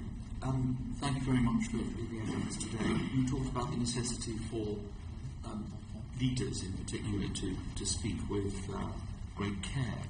If they don't and they're reckless with their language, where does it end? Does it end in scenarios like Orlando? Do communities feel that they're under such pressure that they're fearful that they would be attacked? Where does it end if this is not monitored and checked? Well, moderate mainstream political voices have a responsibility both for what we say but also for making sure that when there is an emerging trend, particularly within the mainstream democratic firmament, to point out how totally unacceptable that is. And Mr. Chairman, you asked me about that in relation to the United States, but there are examples in many, if not most, European countries of that kind of populist, extremist politics emerging, sadly. And I think those of us in the moderate mainstream have a responsibility to call it out for what it is, both here and abroad. And I would wish colleagues across all political parties well in trying to make sure that that happens, because otherwise you have the normalization of language or of imagery which is unacceptable, and as we know from history, we know where that leads. I would be very cautious to suggest that because of injudicious and language that I would condemn emerging from certain people in the Labour Party that we're one step away from Orlando or the Holocaust. I mean, that is not where it is at, and I think we need to be careful that we're not over-egging the concerns that we have.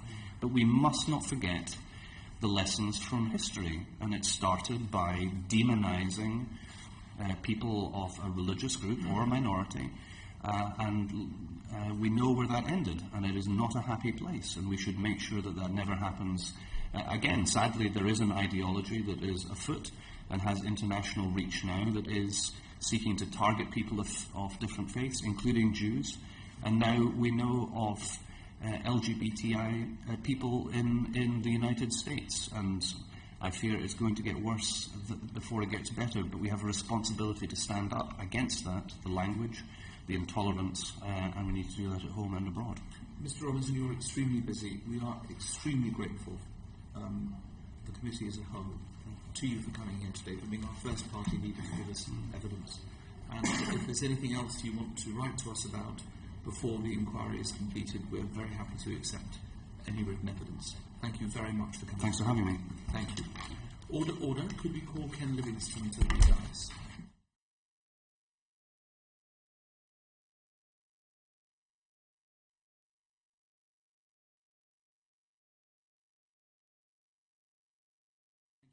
Thank you for coming to evidence today. And again, can I start by saying I wrote you a letter asking you to come, and you very readily wrote back and said that you would be kind enough to come here today, and I'm most grateful. I should declare an interest, having known you for 32 years, you having come to speak at my first election campaign in Richmond, which I subsequently, of course, lost by 30,000 votes. But we were very grateful for your support at that time.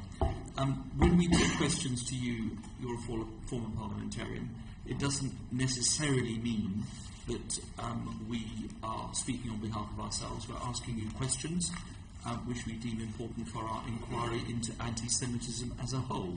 This is not an inquiry into you or into the Labour Party, but it is an inquiry that was suggested by my colleague David Winnick into anti-Semitism. So some of the things you say obviously are going to be relevant, but we'd like you to be aware of that. We've had some strong criticism of you personally from the President of the Board of Deputies and indeed the leader of the Scottish National Party has just this moment said that your comments were wrong and you should have apologised. Do you want to take this opportunity of apologising for anything that you said in respect of any of the remarks that you've made? You very kindly supplied us with a very detailed account of your role in anti-racism over the last 40 years, but is there anything you want to say to this committee at the beginning? Well, if I had said that Hitler was a Zionist, I would apologise for that because it's rubbish. What I said was, and you can still access this on the BBC website, that when Hitler won his election in 1932, his policy was that the Jews should be moved to Israel. He was supporting Zionism. He wanted all the 500,000 German Jews out. At that stage, his view was to move them out. By the autumn of 1933, he had negotiated a deal with the German Zionist organisation that did lead to 66,000 German Jews being moved to what is now Israel. Had the Zionists not negotiated that deal, those 66,000 Jews would have died in the gas chamber. Indeed. We will come on to that historical perspective. But to have the President of the Board of Deputies, and you said in your statement, a very full statement to this committee, how as Mayor of London you worked with Jewish communities, when the President of the Board of Deputies says that your comments were abhorrent and offensive, that must cause you concern, because you're a politician. I know you don't hold elective office at the moment, but you must be concerned that the President of the group that you have represented as Mayor and as a Member of Parliament for Brent, as a large Jewish community, is saying what you've said is abhorrent and offensive. That must cause you concern. Absolutely. And if I had said it, I'd agree it was abhorrent. But I didn't say it. I stated a simple historical fact. I was asked, I'd gone on to do that interview because I was defending the Labour Party against these accusations that we had a big problem with anti-Semitism. Vanessa Feltz asked me, was what Hitler did illegal? And I pointed out there were two phases in his policy. One to basically move Jews to what is now Israel, and then the liquidation, the genocide. It's a simple statement of historical fact. And again, we'll come on to his history shortly. People have said, Mr. Livingstone, that you are anti-Semitic. Are you anti-Semitic? Well, I've had this accusation thrown at me many times over the 35 years since I became leader of the TLC. The simple fact is, it's only been thrown at me when I'm being critical of the policies of the Israeli government. Now, if I denounce the South African government as riddled with corruption, no one's going to say I'm saying that because I'm a racist. And I think one thing that worries me very much by denouncing anyone who criticises the Israeli government as anti-Semitic, it blurs the issue. And anti-Semitism is a crucial problem. As we heard earlier, there's been a big surge in anti-Semitic incidents, and we need to be tackling that. And with respect to anti-Zionism, are you anti-Zionist? Do you believe that Israel has a right to occupy, the people of Israel have a right to occupy their own land, and therefore they have the right to self-determination? Are you anti-Zionist? Well, Zionism has changed dramatically. In the 1930s... What is your definition of Zionism? I mean, I don't think you can do one. In the 1930s, it was seen by 90% of the Jews of the world as an eccentric or extreme body. So could I stop you for a minute? Could I say to the people sitting at the back of the gallery, when you are sitting at the back of the gallery, it is to hear the proceedings. If you're going to have conversations and you're going to be laughing to each other, we prefer you to do it outside. Thank you. Yeah. Now, I would assume that the vast majority of Jewish people around the world perceive themselves as Zionists. It's become synonymous with Judaism and with the state of Israel. But I've never been terribly interested in theory and things like that. I broadly like to focus on what's practical. So I'm not terribly interested in how you define Zionism. I'm interested in what we could do while I was mayor to reduce anti-Semitic incidents. But do you believe in the right of Israel to occupy its own territory on the basis of self-determination? I understand you think the definition has changed, but what are your beliefs? It's a foreign policy issue, isn't it? If anyone wanted my advice in the Israeli government, I'd say I support the two-state solution, but you need one economy. I mean, there's no really safe, secure future for Israel until you totally integrate the Palestinians and the Israelis. And that, I think, could become a much wider economic bloc. I mean, when Israel was created, the idea was to create a safe haven for the world's Jews. Is it safe?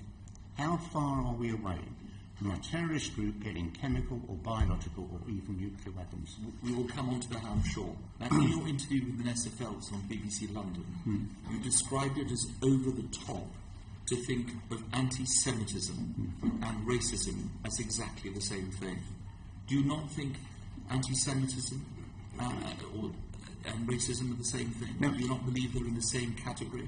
I mean, if I said that, it must have been a misspoke, because they are exactly the same thing. Anti-Semitism is a form of race in which somebody loathes someone because they are Jewish, just as some other people loathe people because they're black or Asian. And you're telling this committee very clearly that you believe they're the same thing, and that you believe very strongly that the criticisms of you as an anti-Semitic person are wrong. You are not anti-Semitic. Absolutely. If you actually look at the record I put in the document I circulated, then 35 years in public office, working with many Jewish organisations, but often being criticised, but always, when the last time the Board of Deputies came to see me when I was mayor, they came to say, could you please tone down your criticism of Israel? And I said, well, I do tone it down, actually. And we had a very intense debate. That didn't stop us then working together on a whole series of events. And you made it very clear in your statement. You've given us a very full account. And, of course, you quoted Judge Collins and what he said about you in the judgment. But do you not think that political leaders, such as yourself, should take great care in the way in which they use language?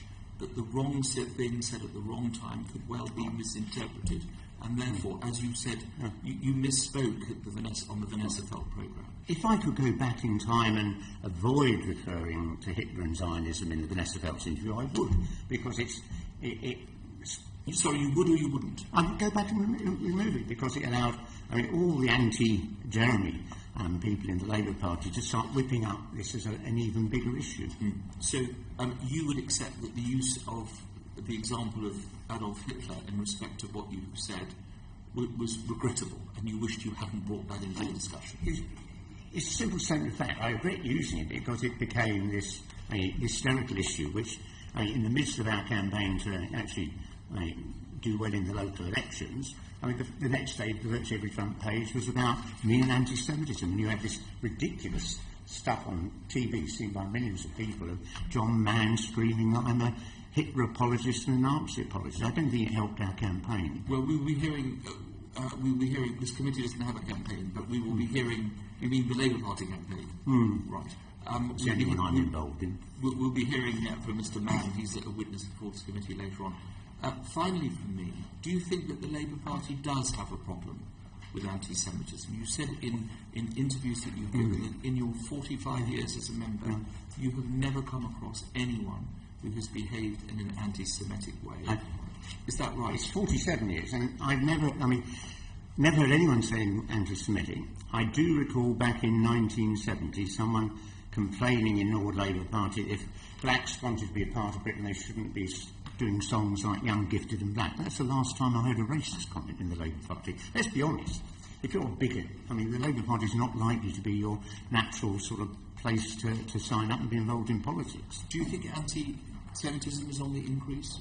In your 47 years in politics, has it got clearly worse? In the big influx of members Labour had since last summer, we've had a few dozen people who clearly have said things which are anti-Semitic or can be interpreted. So you accept that? They've been suspended. So you accept people in the Labour Party have made anti-Semitic remarks? Yes, but we're talking about, not you. We're talking about handfuls. Right. I don't recall in my 47 years, any Labour MP ever raising the issue of anti-Semitism in the Labour Party until 3 months ago when we had that very nasty campaign for the election of the youth delegate to Labour's National Executive. Thank you. James Cameron. Mr. Livingstone, when I was growing up, you made the New London Mayoralty about bringing London's diverse communities together, for which you are to be commended. But why is it that the only minority group that you have repetitively caused offence to is the Jewish community?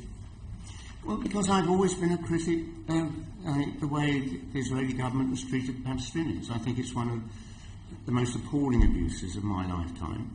And not since the assassination of Prime Minister Rabin have we had an Israeli Prime Minister with the courage and strength of character and vision to start to think, what can we do to pull the Israelis and the Palestinians together in one happy future? Well, let me take you to an incident in 2005 that had nothing to do with the state of Israel, when an Evening Standard reporter was described by you as a German war criminal, and when you found out, because he told you he was Jewish, you said, all right, you might be, but actually you were just like a concentration camp guard, for which you refused to apologise. And you've referred to us in your submission that Mr. Justice Collins' comments when your suspension was revoked. What you didn't refer us to was where he also said in the judgment, when he knew, and that he is you, that Mr. Feingold was particularly offended because he was Jewish, to go on to compare him to a concentration camp guard was indefensible. The appellant could have put the criticism to rest by apologising. He chose not to do so. He could, and in my view should have apologised for any particular hurt occasioned, not only to him but to others, including but not limited to Jews. And you didn't apologise after that either. So can I just ask you, Mr. Livingstone, why it is that you have no compunction about using words and phrases that you know very well will offend Jewish people and not apologising? I've often been offensive to reporters, and I think they've usually deserved it. The particular situation there was we had many events at City Hall, receptions. That night, we had our first ever lesbian and gay reception to commemorate Chris Smith becoming the first MP to come out.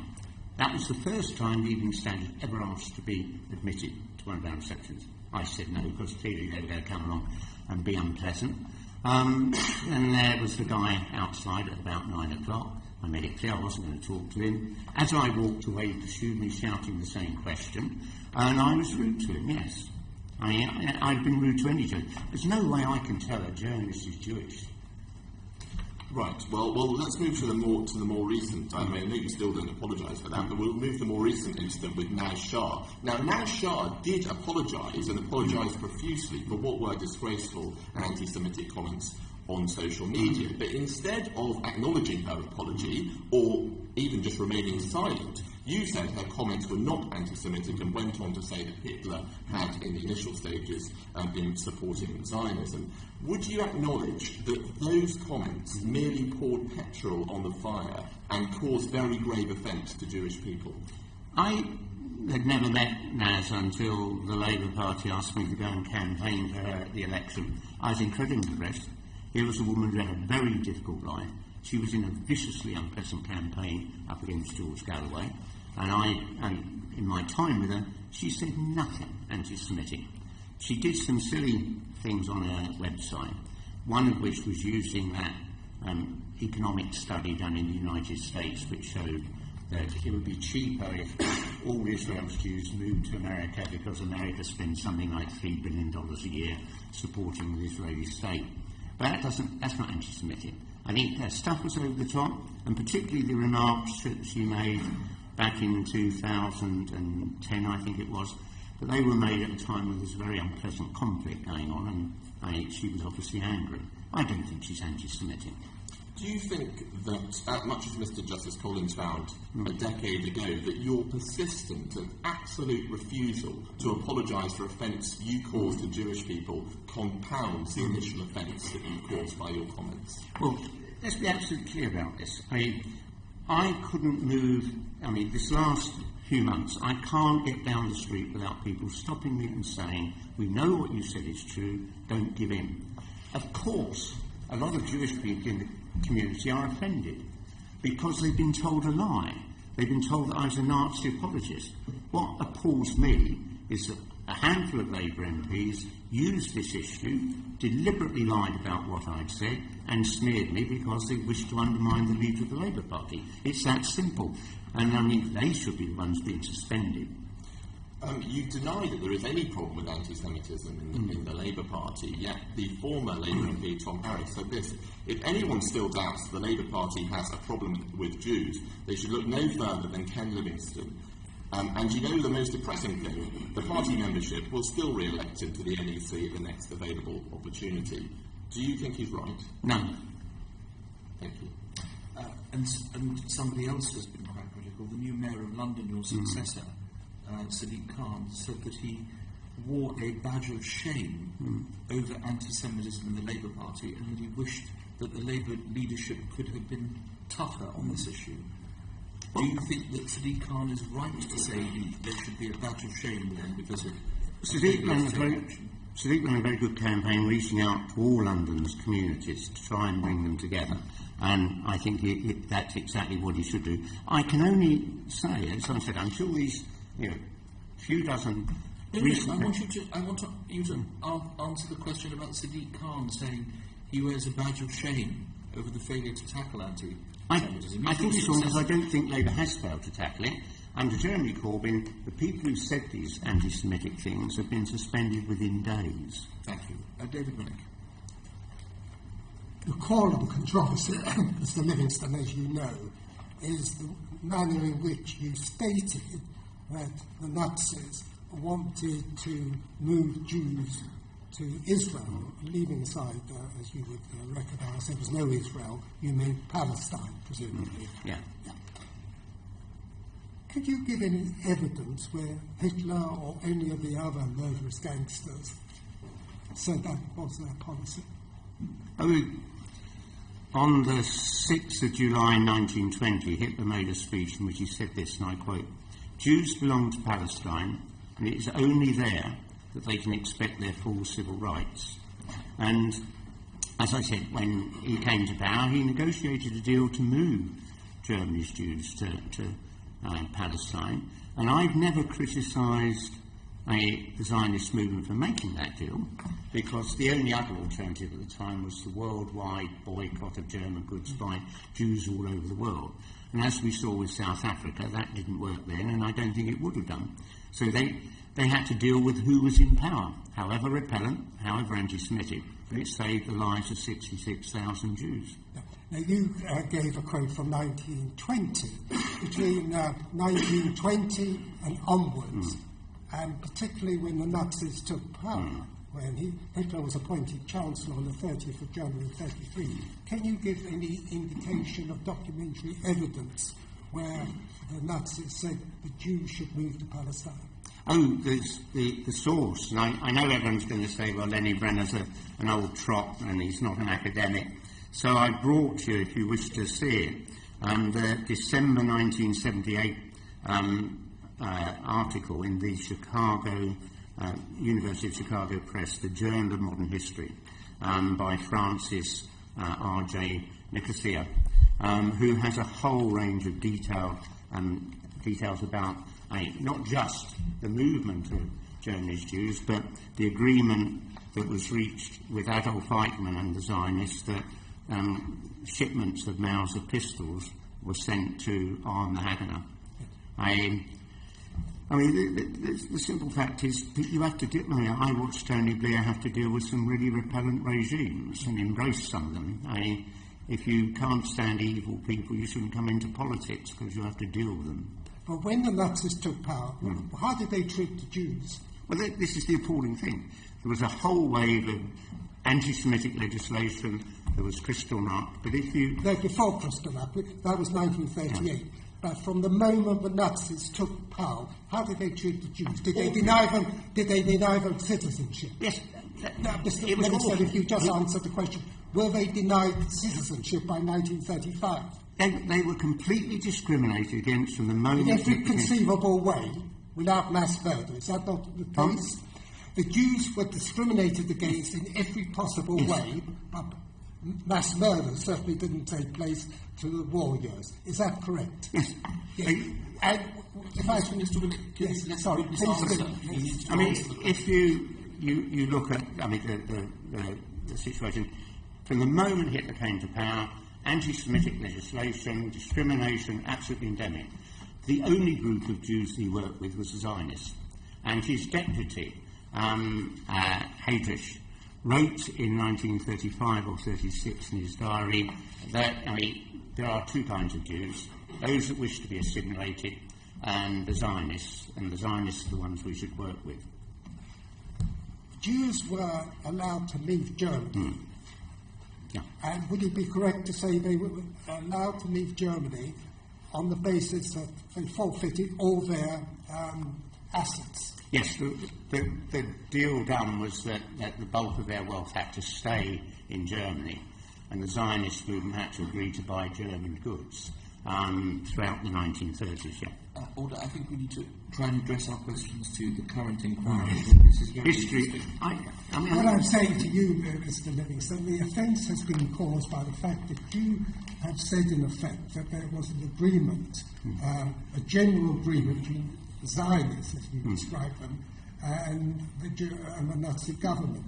In fact, the only agreement, basically, was the one which you rightly referred to, which no one denies, the Havara or transfer agreement, which allowed some 60,000 Jews to leave with their assets. Is that not so? That's exactly the one I was referring to. That was Hitler's support for Zionism, and at that World Zionist Congress, there was a vote of 240 to 48 opposing the worldwide boycott of Nazi goods.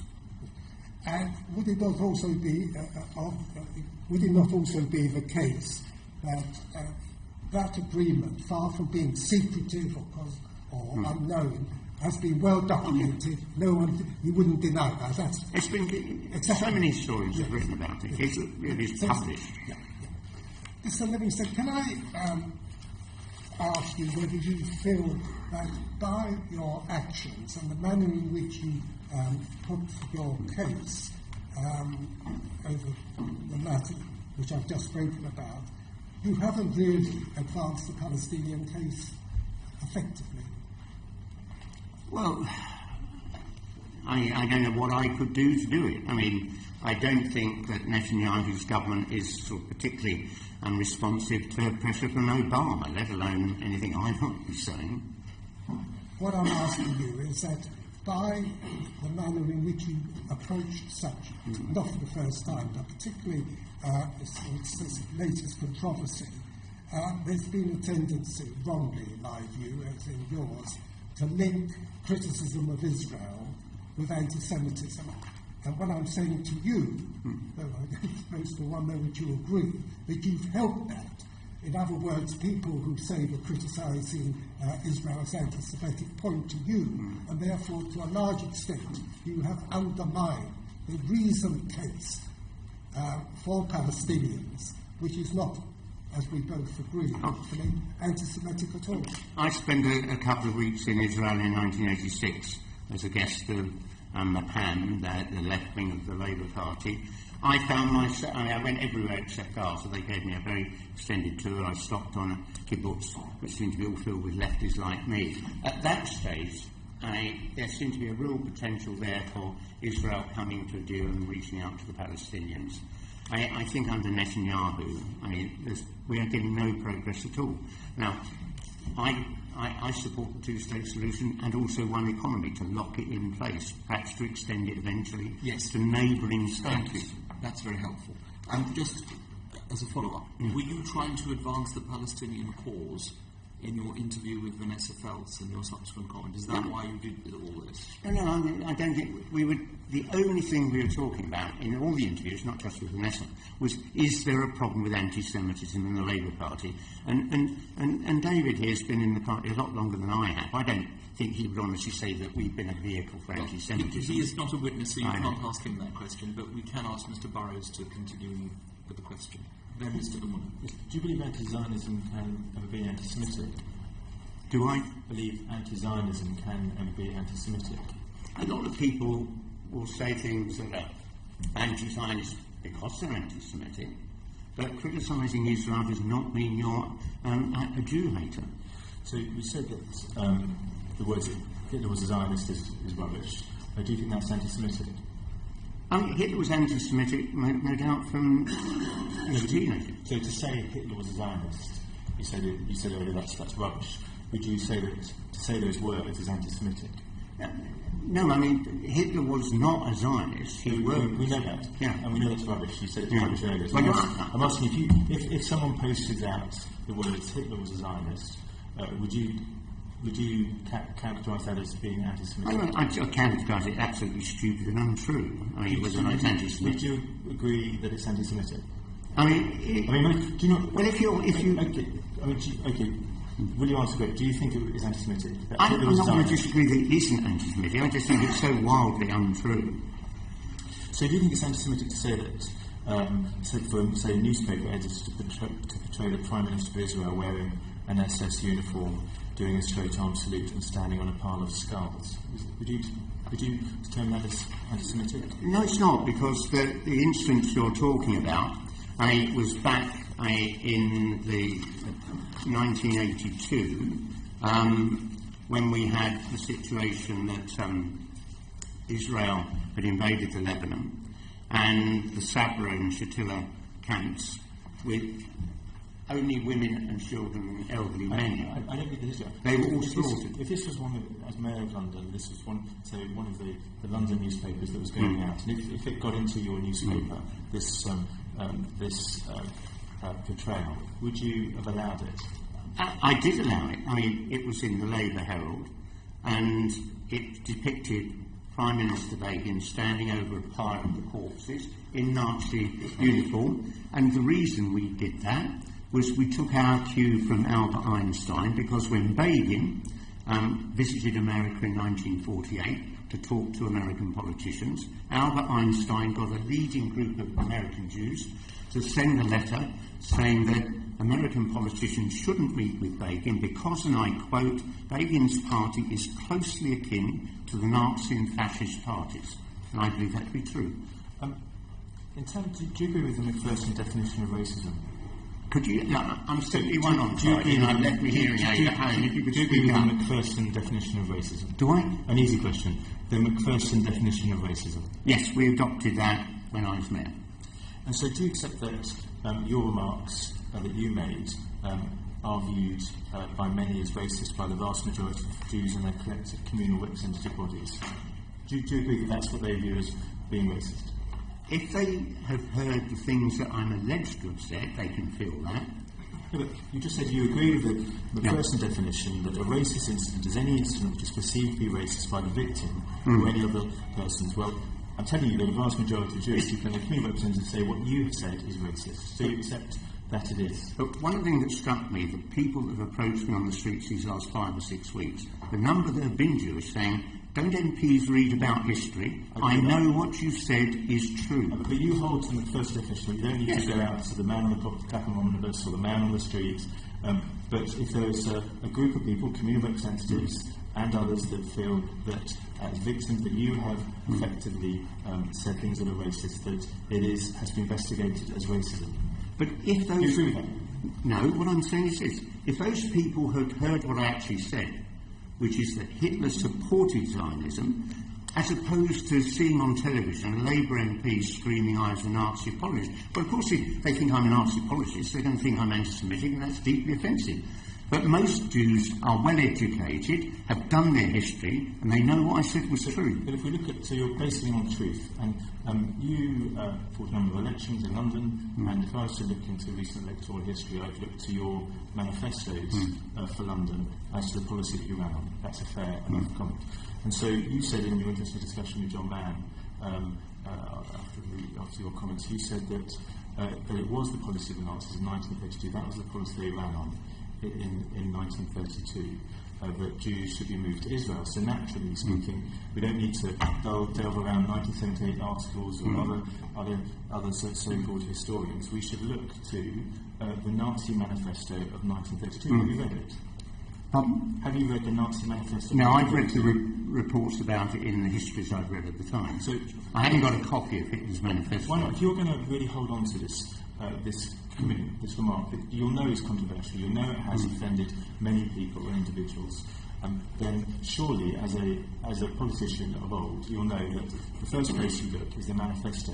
You haven't read it? I haven't got a copy of Hitler's manifesto. I was dead. He was dead before I was born. You want to look into history and read it, and you will not see any policy around that you said is truth. Hitler went into that election saying his policy was to move Germany's Jews to what was in Palestine. He said it in 1920. I've just given you that quote. You're not basing it on any manifesto that was around at the time. Well, hang on. My main point at that time was to try and make sure that John Mann didn't get... I was not trying to work John Mann up in case he took a swing at me. Frankly, I was trying to calm him down because he seemed to be on the edge of violence. Well, John, it doesn't matter, John Mann or anyone else. What matters is that you've deeply offended a huge number of people, not least in my constituency, in London and beyond, who treat what you said as profoundly offensive and racist. And do you not want to at least apologise to them? If anyone's been hurt by what I said, I'm of course sorry about that. But I came into politics to tell the truth. And I've always told the truth. I'm sure I've often been wrong. I've never knowingly lied. And I tell people the truth. And I think one of the weaknesses of our political system is we don't study our history, we don't learn from it. Thank you, Mr. Burris. Chuka and Muller.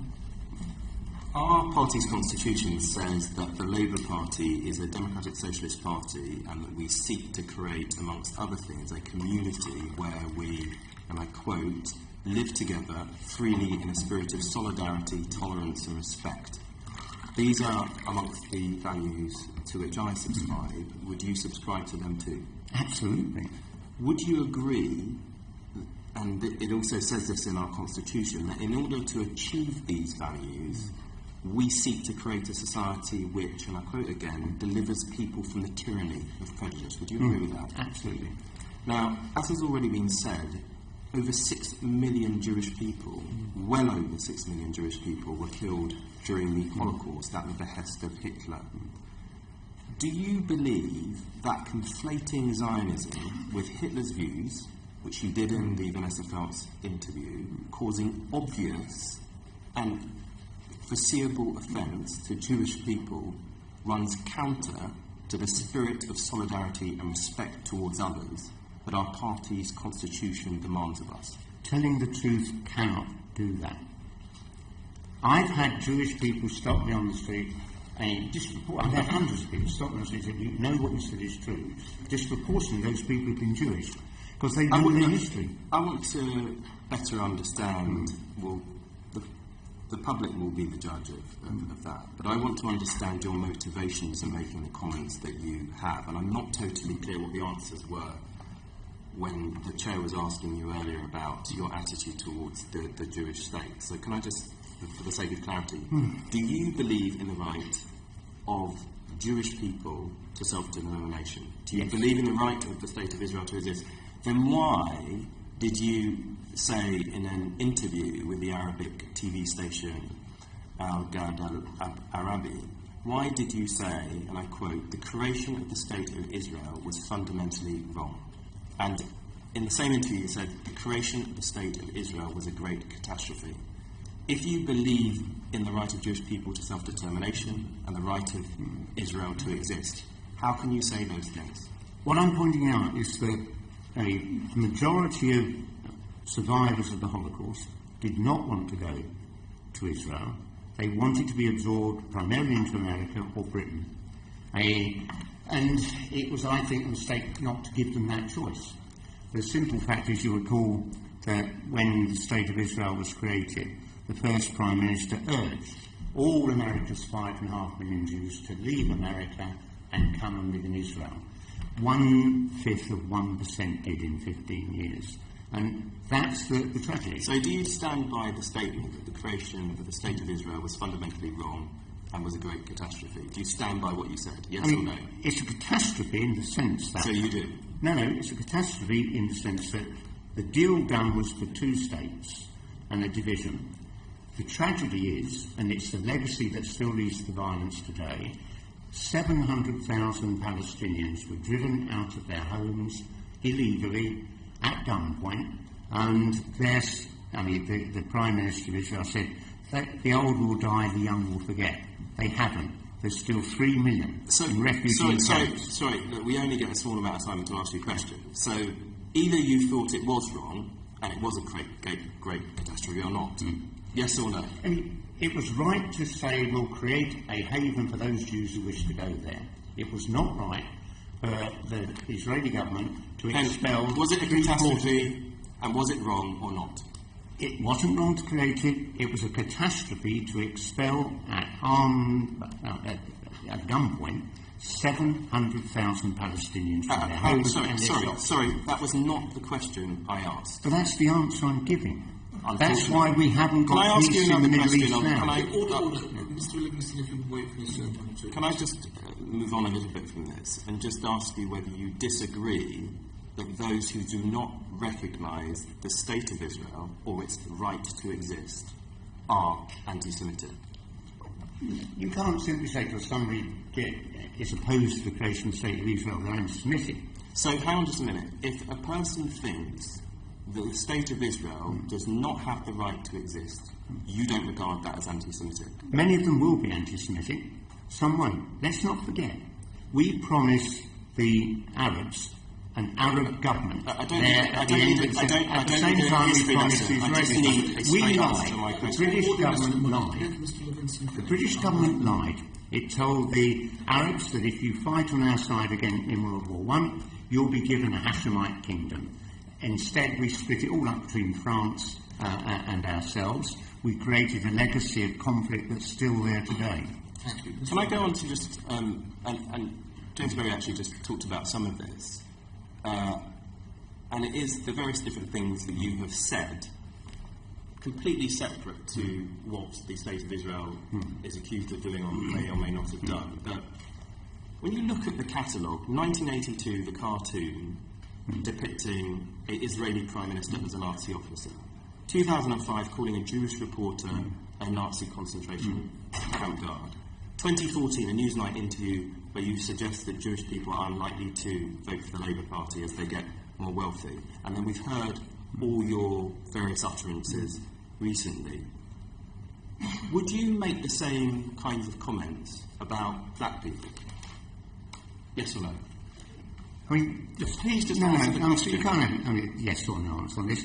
I mean, look at the result of the election last year.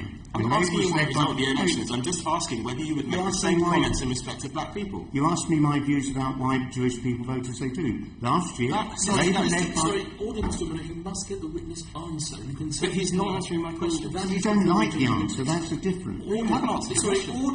Order. I'm chairing this meeting.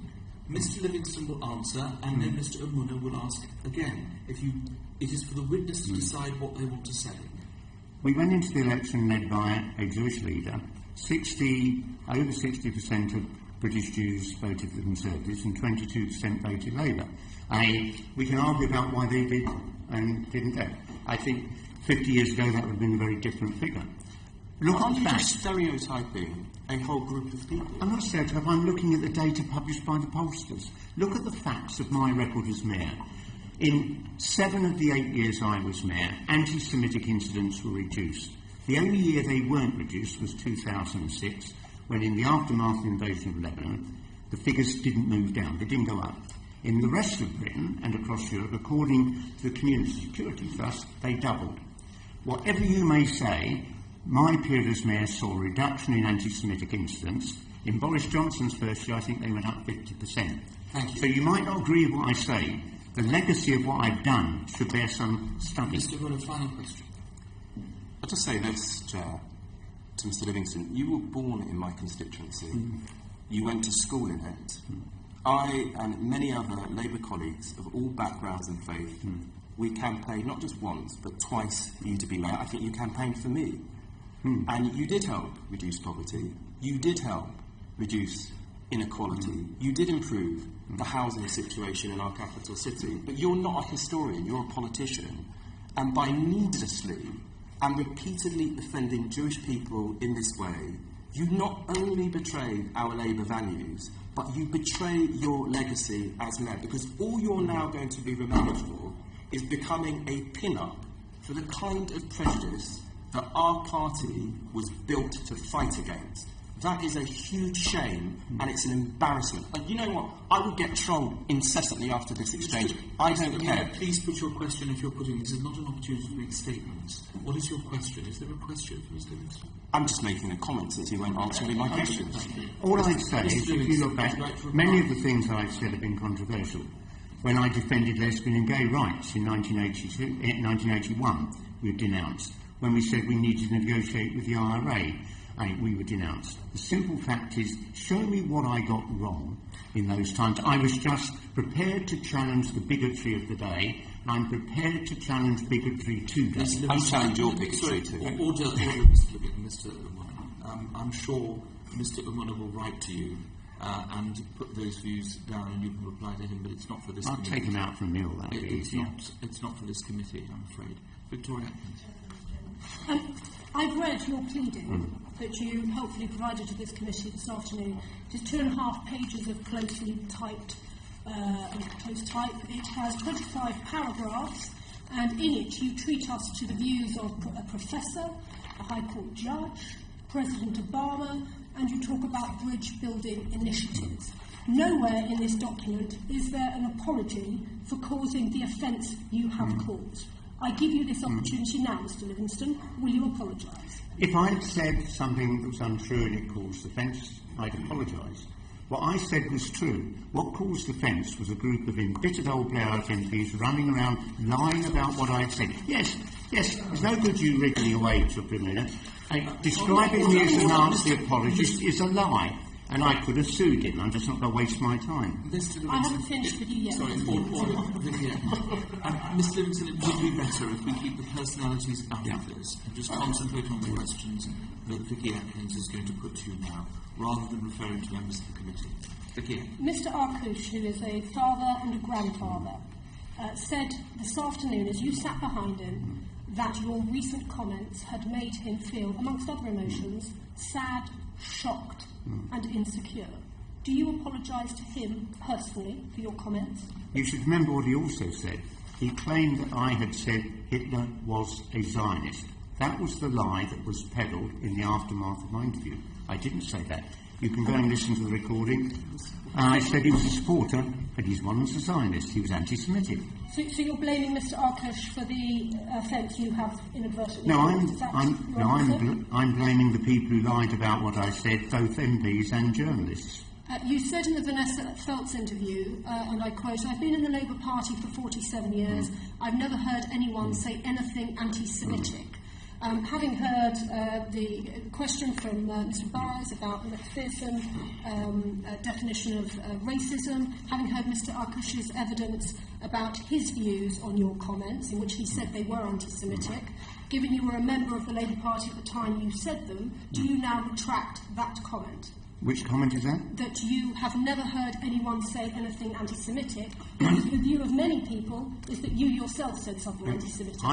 As I said, 47 years, I never heard anyone say anything anti-Semitic.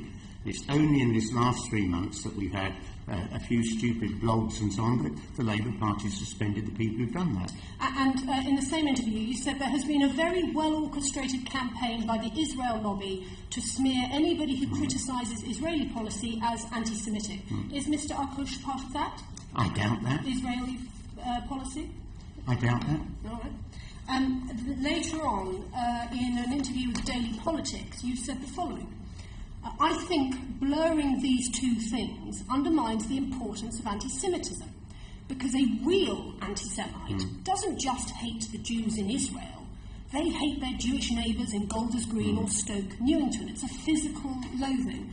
Are you saying there are gradations of anti-Semitism, and is the light version, the just hating the Jews in Israel, is that slightly better than hating Jews in Israel and in Golders Green and Stoke Newington? I'm saying that anybody who hates Jews, whether they're in Golders Green or whether they're in Israel, is anti-Semitic and racist.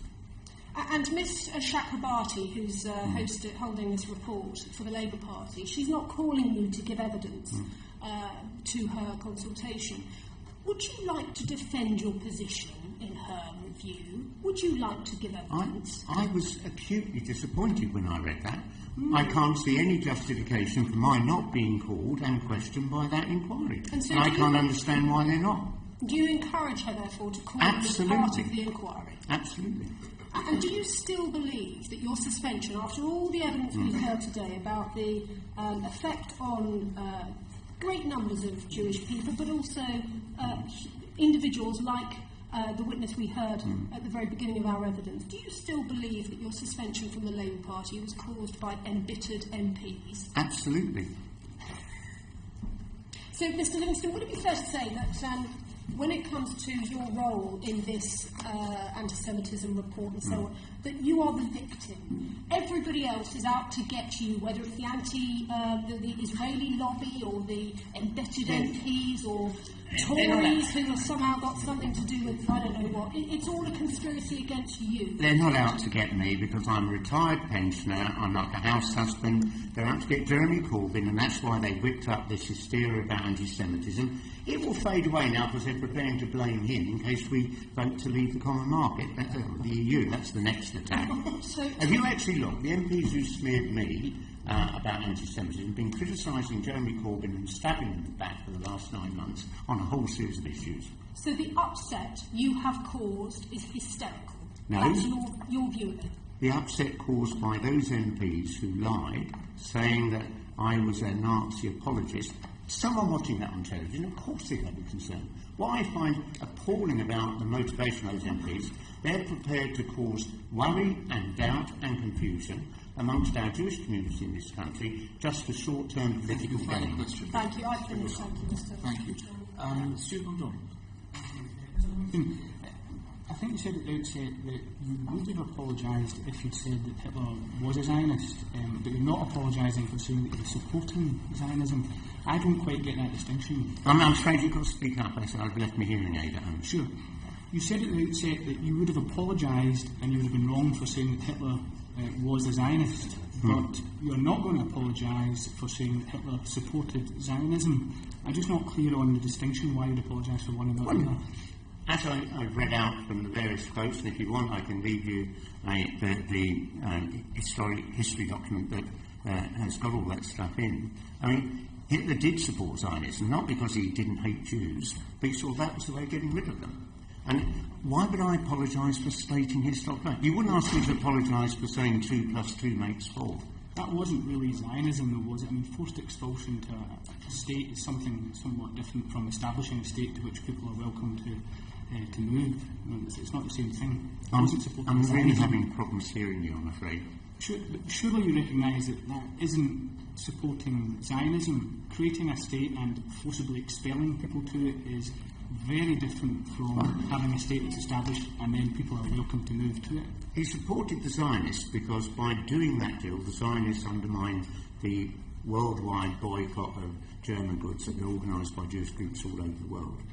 In 1937, I think it was August, there was a meeting at the German Foreign Ministry of senior Nazi officials, all worried that the movement of Jews to what was then Palestine could lead to the creation of a Jewish state which would become a focus of anti-Nazism.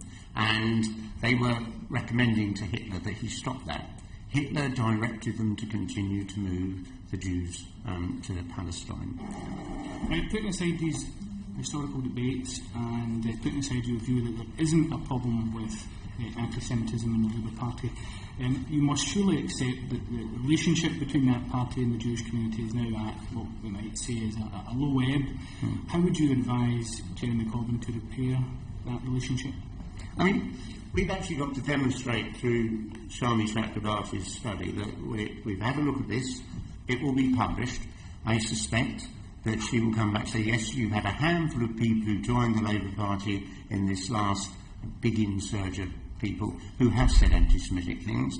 They've been suspended. But there's no inherent anti-Semitism in the Labour Party any more than there's any form of racism. But beyond denying that there's a problem, is there anything that Jeremy Corbyn should do proactively to try and repair the relationship with the Jewish community? We should do the sort of things I did as mayor, which is work with the Jewish community.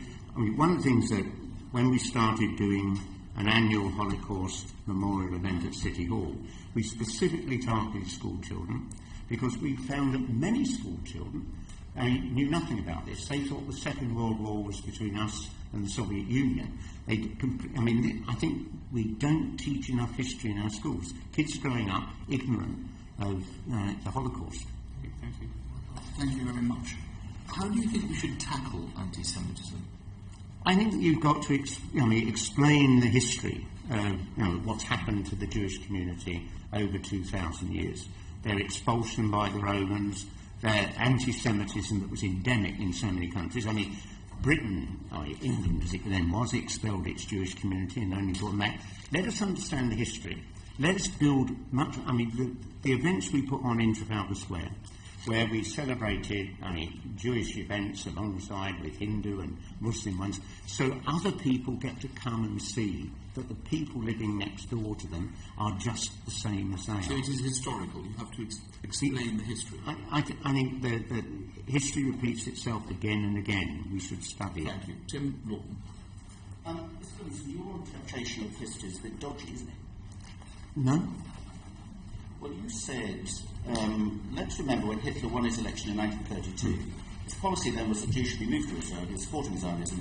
This before he went mad and ended up killing 6 million Jews. So at what point wasn't Hitler mad? I was asked a question about Hitler in the middle of an interview. I really didn't want to get into a discussion about Hitler and Zionism in the 1930s. I dealt with it in 40 words and moved back to the issue of whether there was a problem with anti-Semitism. If the BBC want to give me half an hour to do a history of the period, I'd be delighted to do it. Okay, so when Professor Geoffrey Herf, author of the award-winning book Jewish Enemy, Nazi Propaganda during World War II and the Holocaust, said, in short, and both word and deed, Nazi Germany did all it could to ensure that a Jewish state in Palestine never would emerge. Livingstone is oblivious of the following well-established historical facts. Hitler despised Zionism and viewed the prospect of a Jewish state in Palestine as part of the broader international conspiracy which his fevered imagination presented as a direct threat to Germany. Why do you know more than Professor Herf? I know some things that clearly he doesn't. He clearly hasn't heard of the incident in which I referred to briefly. It was on the 29th of July 1937 when Hitler directed that the movement of Jews to Palestine would continue, overriding those senior Nazis meeting in the Foreign Office who were worried that it was going to lead to the creation of a Jewish state. He followed that up with a second directive in January 1938.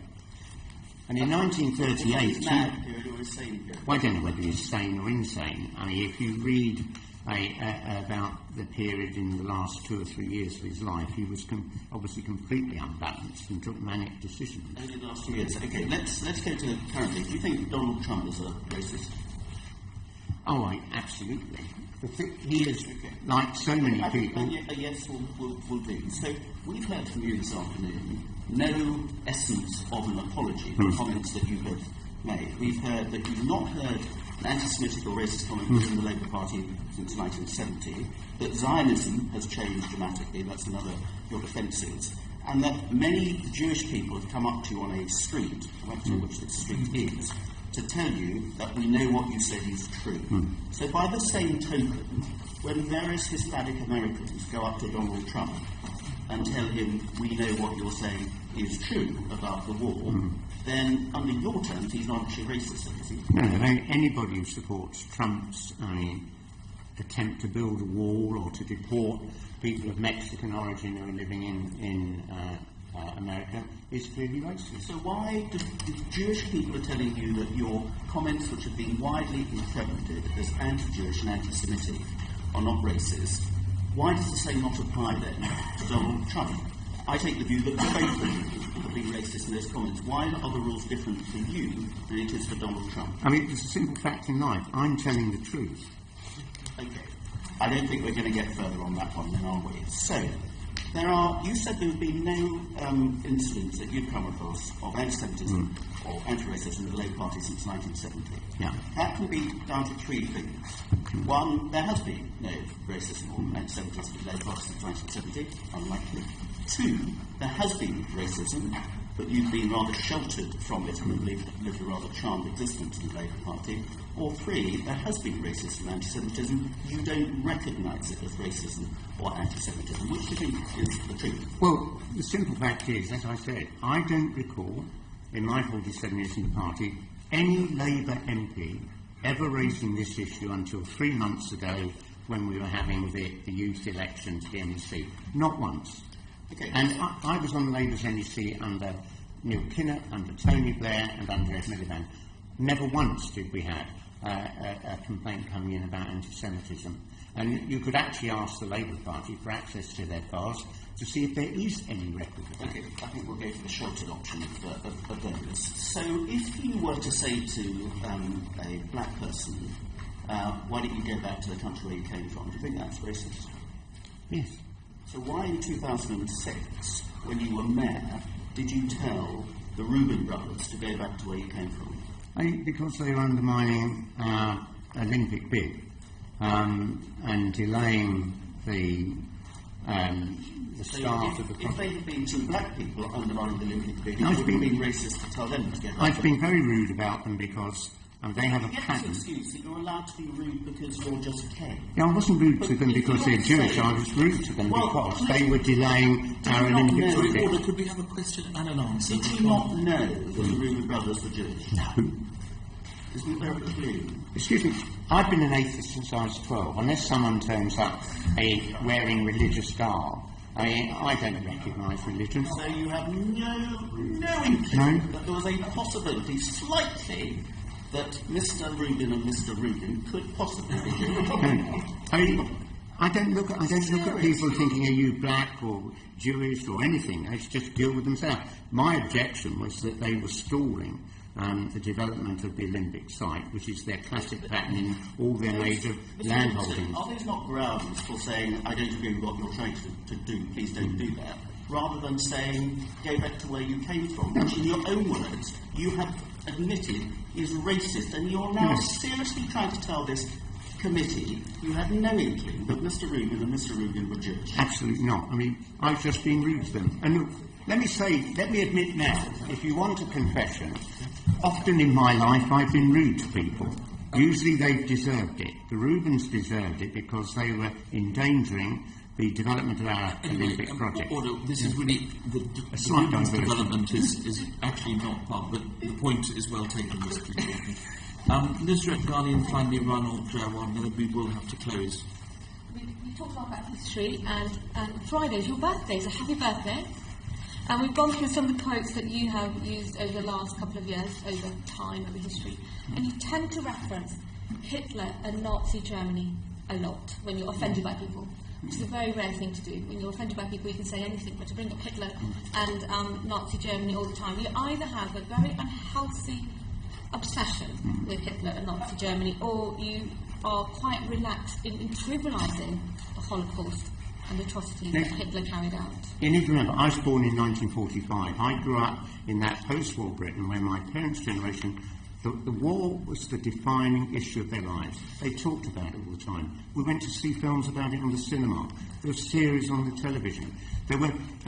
People used terms like jumped up little Hitler or behaving like a concentration camp guard as terms of use right through that period. Every day when I step outside my front door, I see the site opposite my house where a V-bomb destroyed all the homes opposite. If I can just interrupt, but over time, people can learn for what is appropriate and inappropriate. I remember growing up and seeing posters saying no black, no Irish, no dogs when you wanted to rent a property. You wouldn't refer that now. You wouldn't put up a poster. So why would you refer to PE instructors as rehabilitated Nazi war criminals, reference housing policy to Nazi bombing? And, for example, the Rubins, who you have no idea were Jewish, back in 2006, you said, go back to Iran and try their luck with the Ayatollahs. So why is it one rule for some people or one rule for Jewish people? No, I've just been rude very often in my political career. But you can be rude and not say things which are offensive to a particular group. I referred to the Reuben brothers to put them in the spotlight for what they were doing, and it worked. Within a few weeks, they'd sold out their holding on the site for the Olympics, and we got on with its development. You said earlier on that you agree that anti-Semitism is racism. And earlier on, Mr. Al-Fush said that you were anti-Semitic. Then would you then agree that you have been racist in some of the comments that you have made? So everybody else can be anti-Semitic and racist, but you, Mr. Livingstone, cannot be anti-Semitic and racist. You just look at my record, which I spelled out in the statement I've given you. I have challenged every form of bigotry and prejudice throughout my political career, whether it's homophobia, anti-Semitism, racism, sexism. And over that period of the last 35 years, we have moved on as a country. I think most probably we're the least prejudiced in the West. Hitler and Nazi Germany, but you haven't moved on. I mean, for my generation, the war is always going to be a defining part of the way we think about things. And did you grow up in a generation where people were offensive to black people and Asian people? Oh, God, yes. The racism was endemic. Do you use those terms now or not? But we've moved on. But you've not moved on for Jewish people, but you have for black and Asian people. I'm not critical of Jewish people. I'm critical of Israel and its policies towards the Palestinians. Even though the way you have commented and caused offence by using anti-Semitic terms isn't racist, but it would be for anybody else that used them. No. Okay. You also said, looking back at history, that all the conversation about anti-Semitism is a hysterical issue brought around by a handful of possibly Labour MPs that have it in for Mr. Corbyn. And it didn't exist until the last few months. So, in 2014, a Labour councillor was quoted as saying, "It would be wiser to create Israel in America. It's big enough, they could relocate it even now." These were comments noted earlier on by Mr. Al-Fush as anti-Semitic.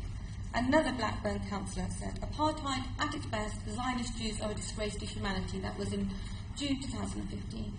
And then you've got Vicky Kirby, a Labour candidate in Woking, who said, "What do you know about Jews? They've got big noses and support Spurs.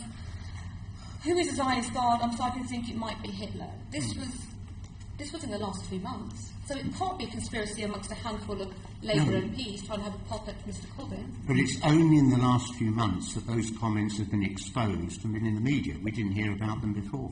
So had we heard about them before, Ed Miliband would have suspended them. Well, why didn't you hear about them before? If you're constantly listening to people on the street, why weren't you listening to people in the Labour Party? I mean, they weren't published. We didn't see them in the papers. So you didn't come across any form of anti-Semitism? No. But how would you recognise anti-Semitism if you believe it's racism for some people in the community, but not for others? Not for people like you, but other people on the hard left. Can they not be anti-Semitic and racist at the same time? Or maybe they're not anti-Semitic and racist at all? All I can say is what I've experienced, that I've never heard anyone say anything anti-Semitic. These comments that you've now mentioned... The comments that you've made are anti-Semitic. You've just been told. They're not. They're not and anti-Semitic. The comments that I quoted, they're not anti-Semitic. I'm not anti-Semite. I work closely with the Jewish community. I remember the son of the Reuben brothers phoning me to say, "We know you're not anti-Semitic, you just wanted my parents out of this deal." If there's no anti-Semitism in the Labour Party, you're not anti-Semitic, why is Shami Chakrabarti undertaking an inquiry? Is it just a bit of window dressing? I didn't catch that. Why is Shami Chakrabarti being asked to undertake an inquiry if there is no anti-Semitism? Because we've got to demonstrate to the people of Britain that there isn't a problem with anti-Semitism. So it's just a demonstration? She will investigate it. She's a woman with incredible integrity and intelligence. If she discovers there is, we will have to deal with it. But she won't discover there is, because you can't be anti-Semitic and or racist and be the hard like yourself. Be realistic. If you're really anti-Semitic, you wouldn't have joined a Labour Party led by a Jewish leader between 2010 and 2015. But you carried on making anti-Semitic comments that were noted as anti-Semitic by a vast majority of the population apart from yourself. Yes, but we only discovered that when the press revealed it earlier this year. It wasn't on the newspapers when they tweeted those things back in 2014. Have you offered to give evidence to the inquiry? Well, I just did here. So you will insist to give evidence to the inquiry? I would love to give evidence. I've enjoyed all of this. I'm sure I enjoy Shami even more. One of the things that Mr. Arnfish said, and I think Miss Atkins referred to it, is that the comments that you made made him feel insecure. And as a person that's probably faced more racism in her lifetime by the age of 15 than you will ever face, do you want to apologise for the offence that you caused him and everybody else? Anyone who's been upset by what I say, I am sorry. But what I said is true. And literally, Hitler supported Zionism. That's it, one sentence. Show me it's true. I, on one of my interviews, said, I'll take anyone can prove what I said isn't true. I'll take them out to the best dinner of their lives. Oddly enough, no one's come up with it. Any of you demonstrate what I said isn't true. That's the fact of the matter. I came into politics to tell the truth. It may be that nobody actually wants to have dinner with you.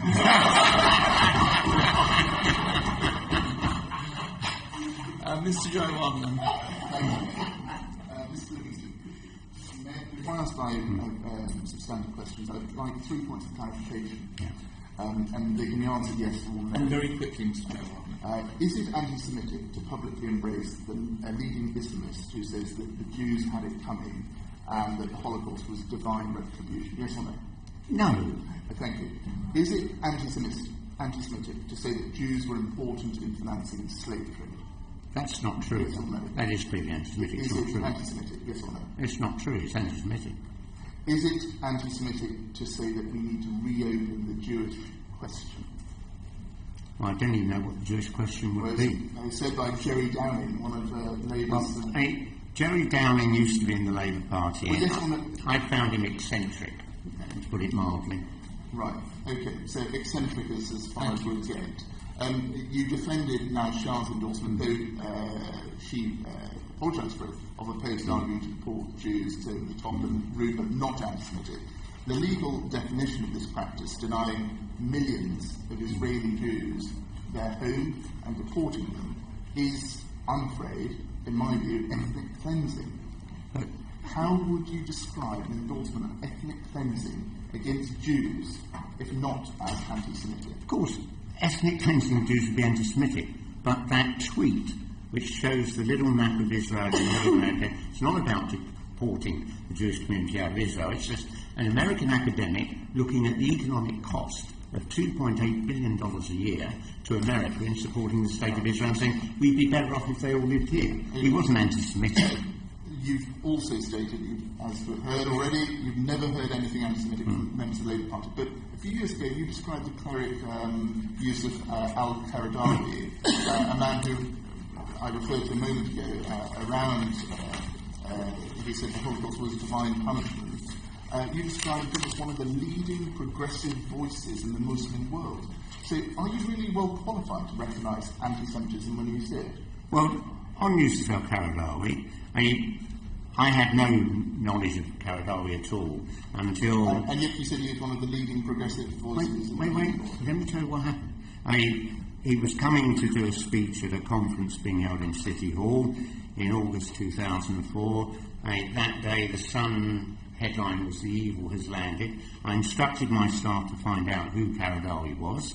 They came back and pointed out that he'd been granted 13 visas to enter Britain under the Conservative government of Thatcher and John Major.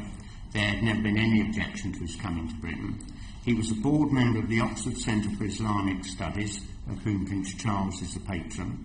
The Sun had described him as the true face of Islam in the aftermath of 9/11, when he urged Muslims around the world to donate blood to the victims of 9/11.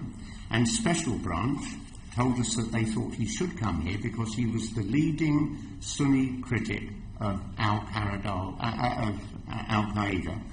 and Osama bin Laden. And he was a way to reach out to Muslim youth and prevent them being radicalised. But with respect, isn't the point that you agree with what he said by saying he was one of the leading progressive voices in the Muslim world? He you was. had a choice to Let me tell you why he was a leading progressive voice, because in the speech he gave, and I gave a speech at the time, he said 3 sentences. Muslims have no right to punish homosexuals or mistreat them.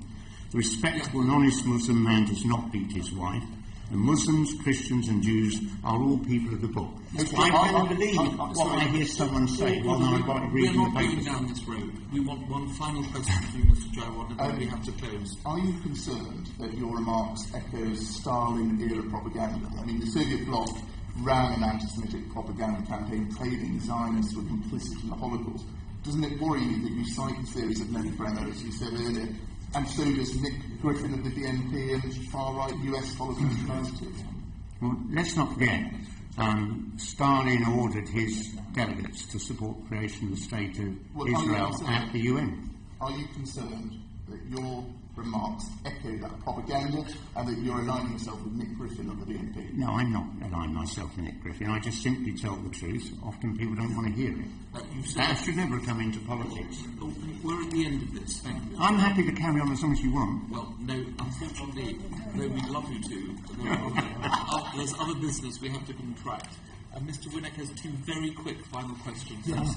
I will close it. Mr. Livingstone, you therefore take the view, and we should be absolutely clear in the closing session, that while virtually everyone else, to my knowledge, in this country, considers that your remarks were totally inaccurate and ridiculous, namely that Hitler was a supporter of Zionism, you stand by those remarks. Yes or no? That's all. I stand by them.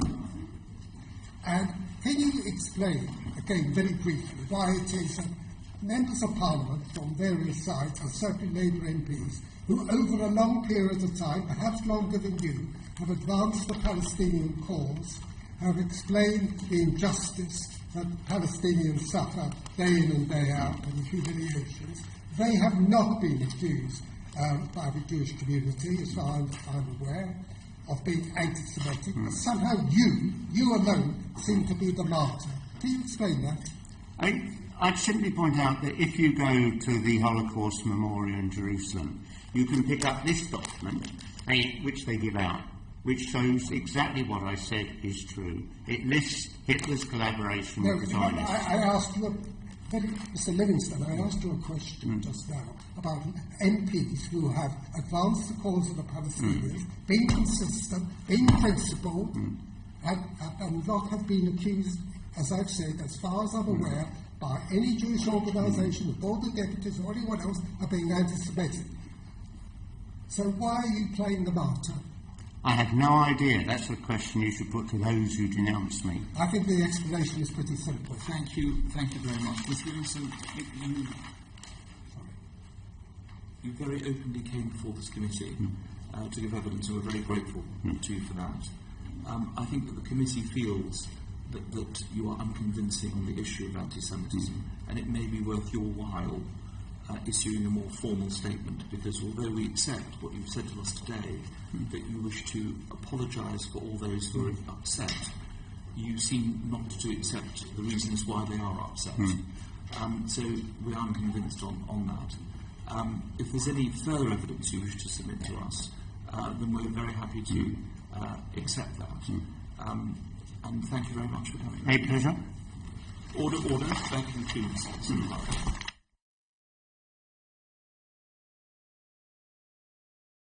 The proceeding has ended.